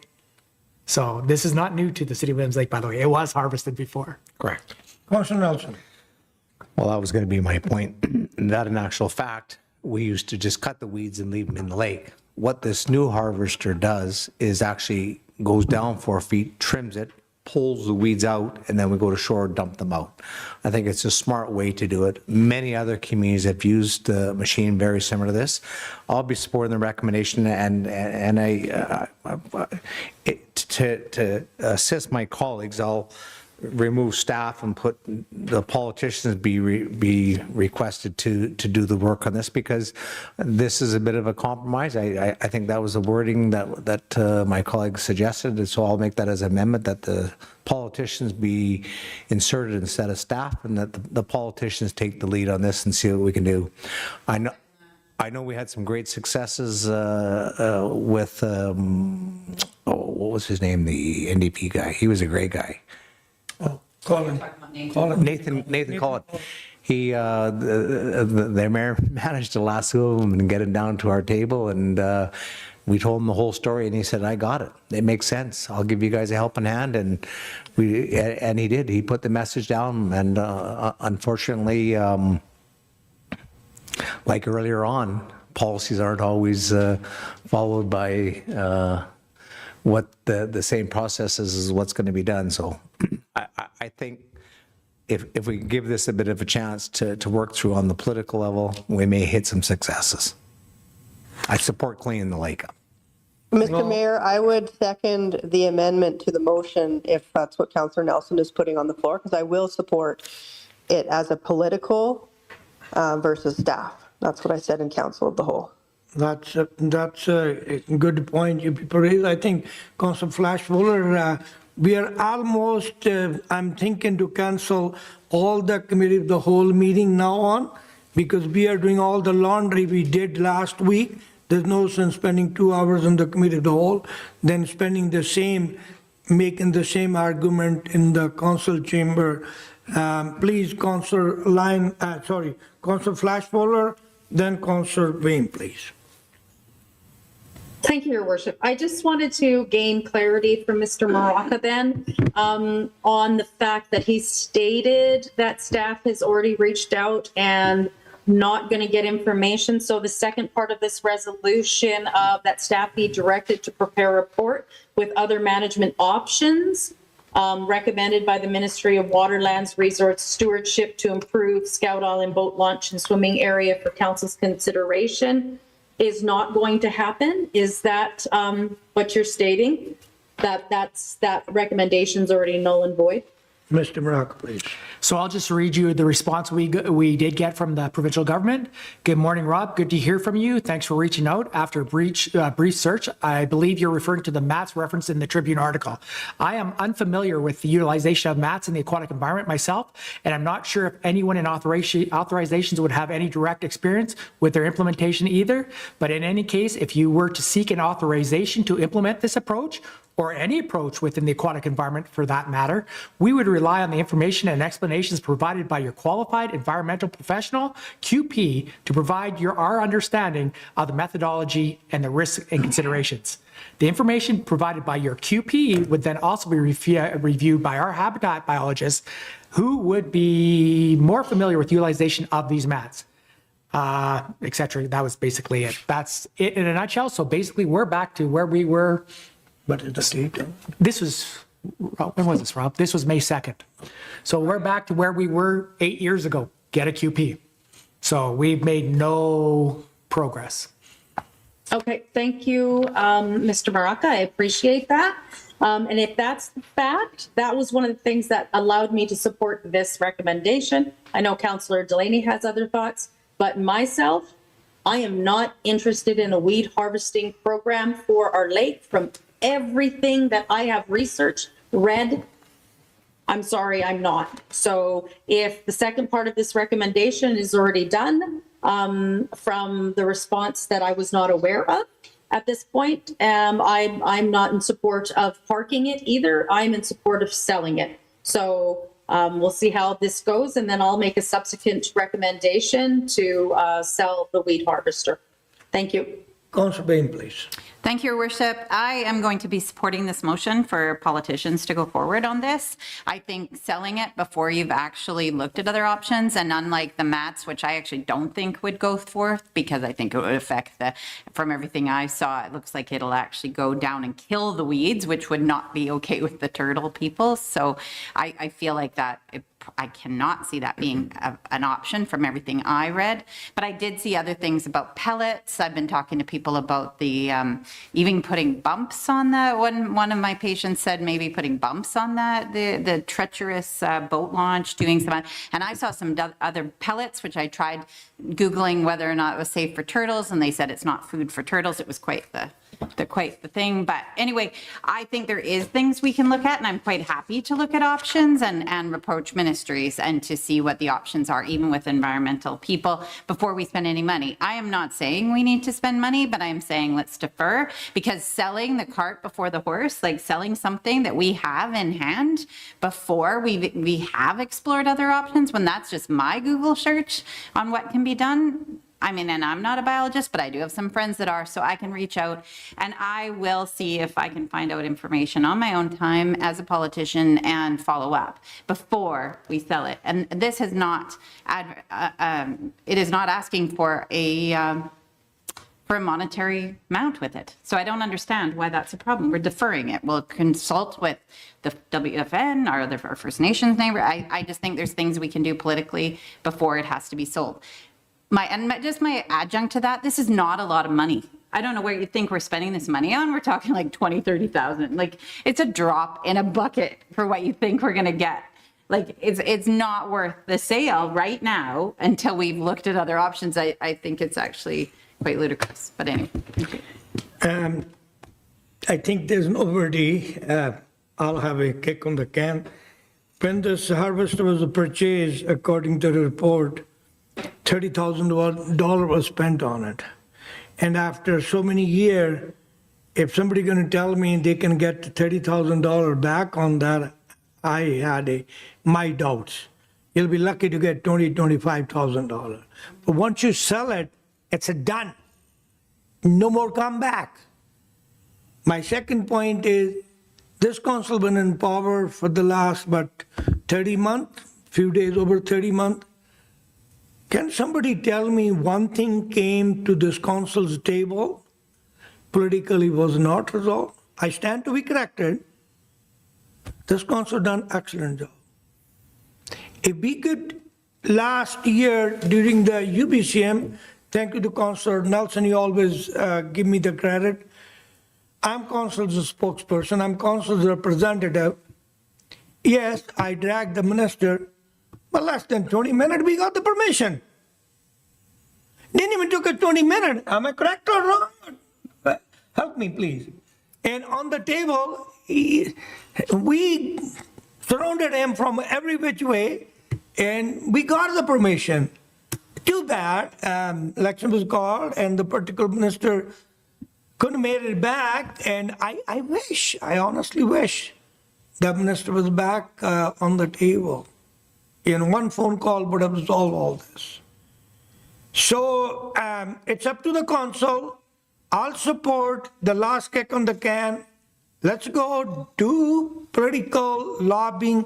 Somebody used, I think it was Councillor Delaney used the word lobbying. Can call it political lobbying, call it senior level lobbying, whatever you want to call it. I think we can do this, but I stand to be corrected. If there's no way to do it, we're going to sell it today. We're going to sell it tomorrow. A month or 2 or 3 or 4. We waited so long, why can't we wait this another bit of a time. But once you sell it, there's no reason for any body from this table to go start lobbying anybody. It's the wish of the council. I'm with you whichever way you wanted to do it. It will be one less thing for me to do. If you people didn't want to lobby, didn't want to do anything, you wanted to sell it. So right now, the motion on the floor is we have done enough discussion.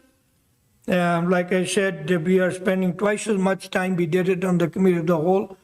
No sense taking these things to the committee of the whole if we're going to do the same laundry in the council meeting. All in favor of parking the harvester without spending a single penny on it? Please. Sorry, Your Worship, there's the amendment on the table. Oh, sorry. It needs to be dealt with first to. Okay, go ahead. remove Amendment the- what? Could you help me? So it's to remove the second part of the motion, starting with that staff be directed to prepare a report, and instead replace that with that council members advocate with senior levels of government and others to move the wheat harvesting program forward. The amendment was moved and seconded, I believe? Yes. Yes. All in favor of the amendment, first of all? Oppose, if any? 2 people oppose, motion carried, amendment carried. Motion as amended. All in favor? Oppose, if any? I'm opposed. I got your point well taken, Councillor Flashballer, Councillor Moses. So once again, for the community's information, the harvester would be parked in the public yard, no spending money. We will do our best to lobby the senior level of government. If we come back, we could not get anywhere, then then the decision will be made because there's no decision at this time to sell it. Going back to item number B for the capital project RFP proposal for the Gibraltar room, please.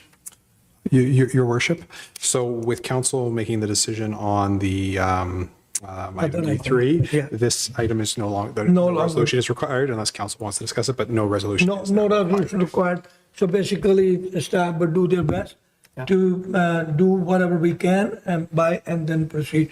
Just for community information, city council is pushing to shop local. I sit on the regional district table. There is no discussion or no appetite there. If I stand to be corrected, far as I recall it, they do not have anything like that. Okay, moving along. Page number 7, BC Transit for information item, please. The clerks note that the letter from BC Transit dated April 11th, 2025 regarding an update on their contracting strategy for the Central North region be received for information. So moved, Your Worship. Moved and second. Any question, any discussion? Hearing none, all in favor? Carried. Next item is a request for supporting a Kamloops Cancer redesign. Clerks note that the letter from Kamloops Center, Kamloops North Thompson, Fraser Nicola, Caribou Chilcotin, and Prince George Valemont MLAs dated April 28th, 2025, requesting council to provide a letter of support for a redesign of the Kamloops BC Cancer Center be received. I would amend that to provide a letter of support. Letter of support, thank you. Moved and seconded, all in favor? Thank you. Carried. And the Kunal Haxon Road petition, I've been asked numerous times at the CRD table, they need a letter of support, no different than other. Please, go ahead. Clerks note that the letter from the Quesnel Hickson Road Restoration Association dated April 16th, 2025, requesting council to support the rebuilding of the Quesnel Hickson alternate route to and from Quesnel and Prince George be received. I would move that we give a letter of endorsement Letter of of support. Moved and seconded, all in favor?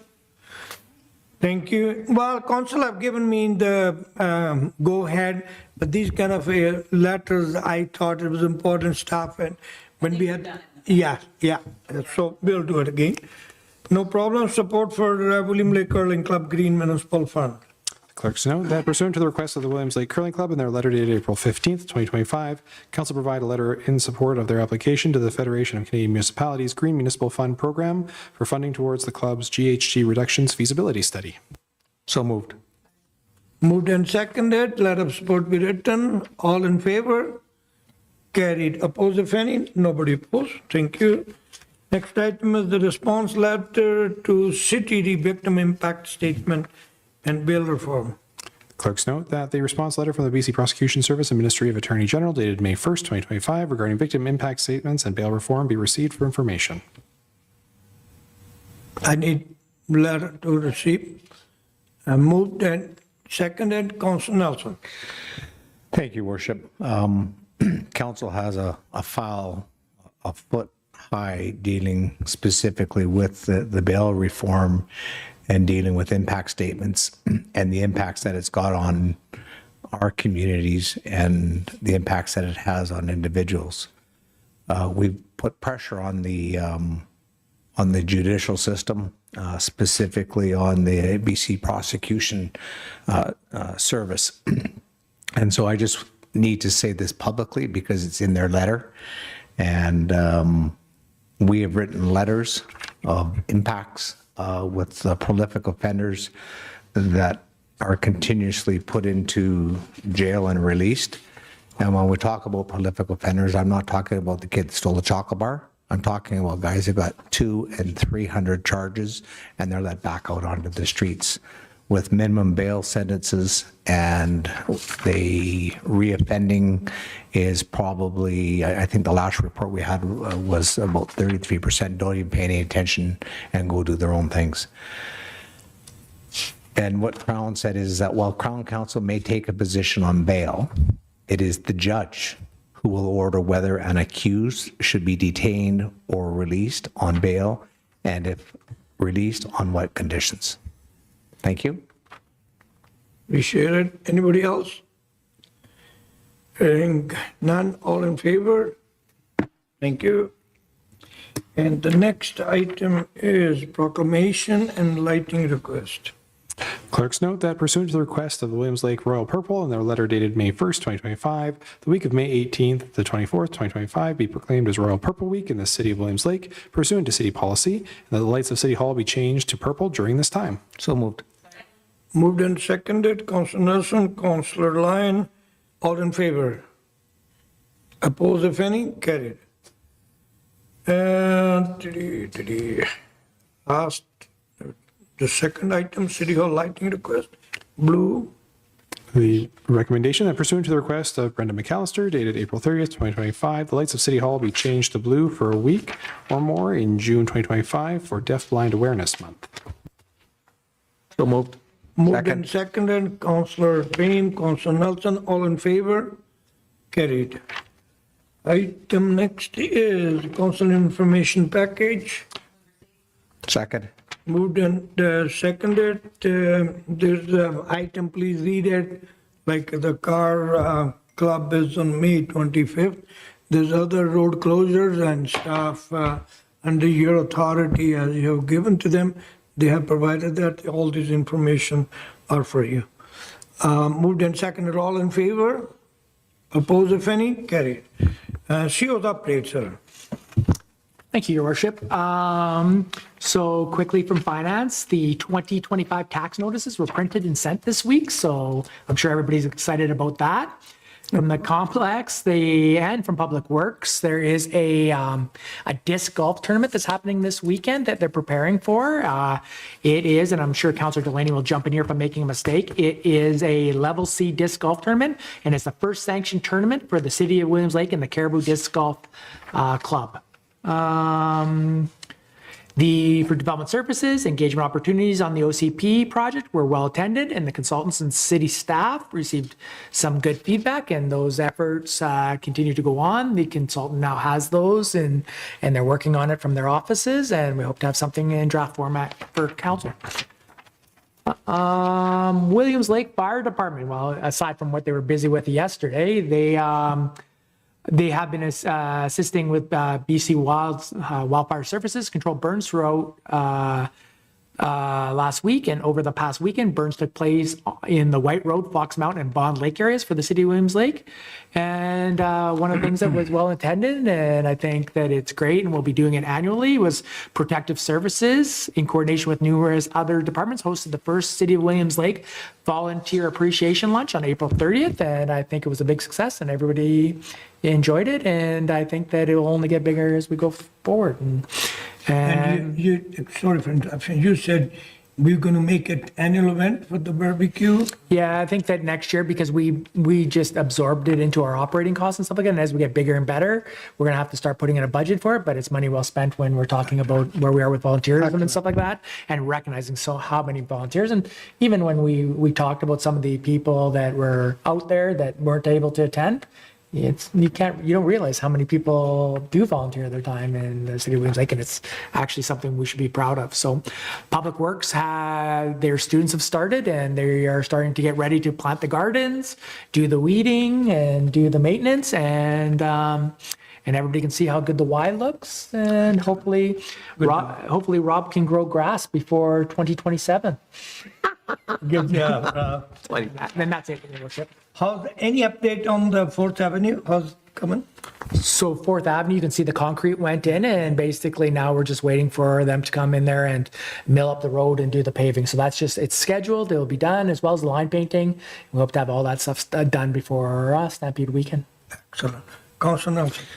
Thank you, Worship. Just a question to CEO with regards to the updates with the shenanigans that have been taking place at the homeless shelter at the Hamilton. We've had a barrage of inquiries. Can you give the community a bit of an update in terms of what's happening? Please. Yeah, Your Worship, to Councillor Nelson. So it is different when we're dealing with private property. So when we're dealing with public property, bylaws will go in there, they will do their enforcement, they will follow the rules that they are given by the city council and the direction by myself. But when we're dealing with private property, we don't have the ability to access private property to take care of the issues. The tools we have in our toolbox are to basically declare it a nuisance, a derelict property, something that's causing multiple complaints to the RCMP, we can build back, but we will go to the owner of the property and we will take enforcement against the owner of the property with the understanding that that owner will see how important it is for them to deal with the issue that they have on their property. And unfortunately, that results in enforcement, time spent, but it's not directed in these cases, if it's on private property, to the homeless population themselves, directly through the city of Williams Lake. It will go from the city of Williams Lake, property owner, they can't deal with it, then they'll call the RCMP for trespass, for keeping the peace as they try to get them off their property. So are we finding the homeless shelter at this point in time?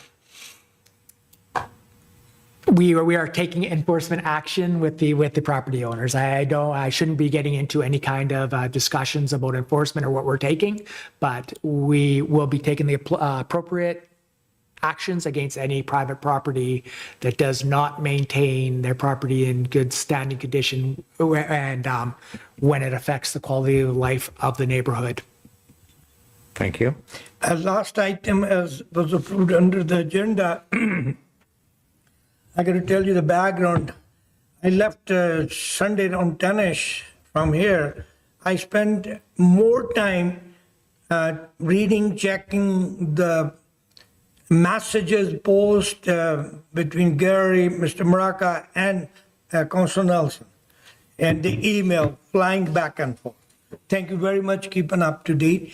And the other community member, the request, I'm going to bring it to the council is, I discussed this, whatever the 10-minute, 15-minute I had before the council meeting since I came. People are asking to recognize Wilbur Sander, who pick up more garbage. And how many council? He had worked with every mayor and council, God knows how many of them, since he's retired, how many cigarette butt, how many cans, pop bottles, how many garbage bags he has picked up. One can not even imagine. And so people are asking that something should be done to recognize him, which I responded to the community people that yes, I have recognize him with the highest recognition under the present legislation the city had.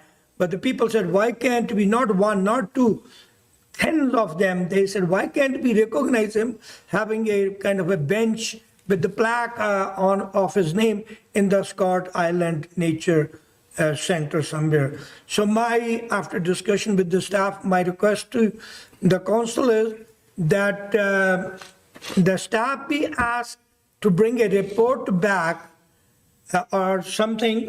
You tell me what we agree, please. Your worship, I would hope that if council just endorses it, we'll just make it happen. Like, you know what I mean? Like You'd want to bring the report back, or you want? I don't want to do the report. I just have council endorse as staff to go forward and do a recognition for Wilbur at Scout Island and stuff like that. Staff will find a way to do this through operating council that we already have. And then we can just move forward without the bureaucracy, unless you wanted to do a That's good enough. I'll second the mayor's recommendation. Thank you, Councilor. So everybody knows where I'm coming. Idea was in case council wanted a report, but thank you to CEO, he wanted to get it done. He possibly read it much as I read it, all those comments in the community. And Mr. Walbert, no question, he deserved the highest recognition anybody can give him. I'll say anywhere, anytime. So that's the request. So staff going to do it, and once it's happening, once bench and plaque is ready, and staff will inform the council member, and considering the time of the mayor and council and Mr. Bober Sander, and we will make it happen in the Scott Island Nature Center. Anybody had a question or any comment on this issue, please? I think it's fabulous. Hearing none, all in happy, at favor. Sorry. You can tell how tired I am. Anybody opposed? Carried unanimously. Thank you. There's a motion to go in closed session for a couple, 5-10 minutes quickly, please. Second. Moved and seconded. All in favor? Can we take a couple minute break, please? Then we will come. Motion to adjourn the regular meeting. So moved, your worship. Moved and seconded. All in favor? Thank you, sir. Man.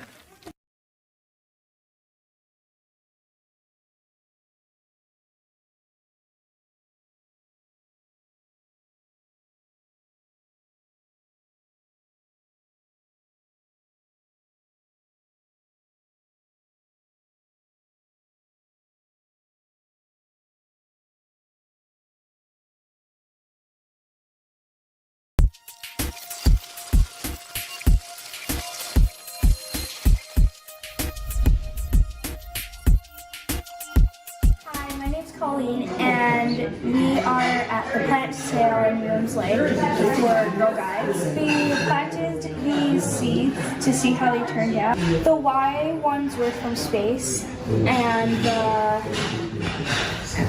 the X ones were the... Okay, and when you say from space, what do you mean? I'm pretty sure the NASA put the seeds in space, and then when they were ready, they brought them back down and planted normal tomatoes and other ones to see how they would be different. With this project, I'm part of Science for Kids, and every once in a while they send opportunities for the youth to participate in something. So this one came up and I thought that sounds like a fun thing to do. So yeah, we had a great time doing it. Growing the plants and keeping them alive was a challenge for me because I'm not a gardener, but it worked out pretty good.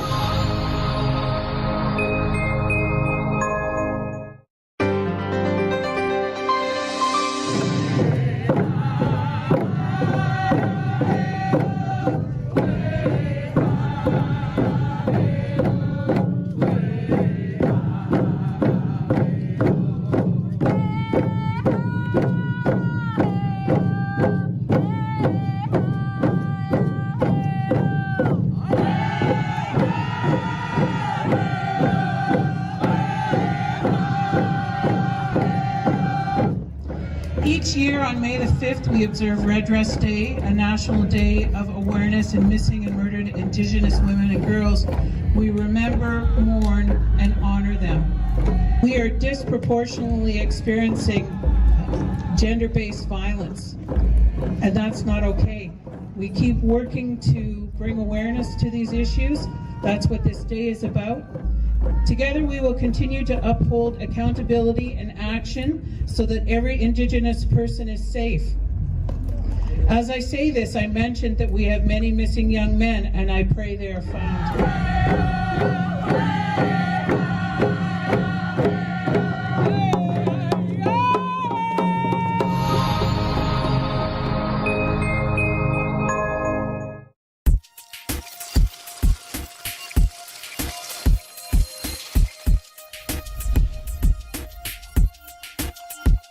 We're just waiting for our keynote presentation to start. We have Phyllis Webstad from the Orange Church Society here to speak with us today. We're so excited to have her here with us. My name is Shannon Bettles, and I'm with the BC Historical Federation, which is a provincial-wide umbrella organization representing over 100 historical societies in BC. Today we're in Williams Lake holding our annual conference here. We just finished 2 excellent presentations this morning with Maurice Guibord from the Société Francophonie de Colombie-Britannique and with Shane Doddridge from the Tsukotin National Government. Tomorrow, another couple presentations in the morning. And we're going to take a field trip to the 153-mile store, and then we're going to really learn, put in practice what we've learned here today or tomorrow from the Williams Lake First Nation by going to Sugarcane and viewing the former site of the residential school. So we have a lot going on. We'll finish up on Saturday evening with an awards banquet where we award the Lieutenant Governor's Award for Historical Writing, as well as other recognition prizes. I would be remiss if I didn't recognize our sponsors, Johnson Insurance, Johnson Beller Insurance, as well as the Caribou Regional District and the City of Williams Lake, who provided a grant.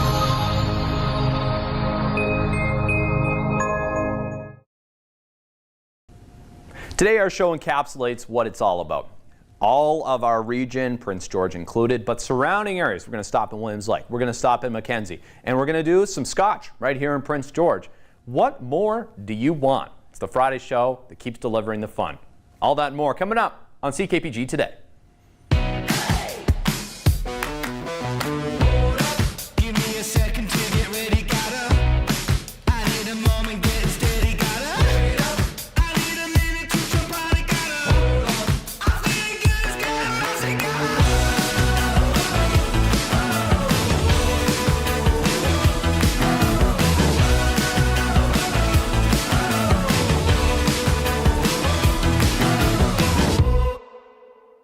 Welcome inside the Scout Island Nature Center here, and this is where all the magic is happening. Well, there's outside too, but inside there's a lot of magic too. And Lara, now tell me a little bit about it. You just started here. Thanks for making the time to talk.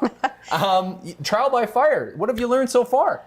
Well, today is my first full day, and it's 2 o'clock in the afternoon, so I've been doing a lot of finance so far. But I have been in here a lot because I'm from Williams Lake, and I raised my kids here, and Scout Island's always been a huge part of our life. Yeah. So what's so great about Scout Island? Tell me as an outsider here, because I feel like there are not that many places like it. No, I think it's amazing, and it's nestled right in the center of Williams Lake, so anybody can access it.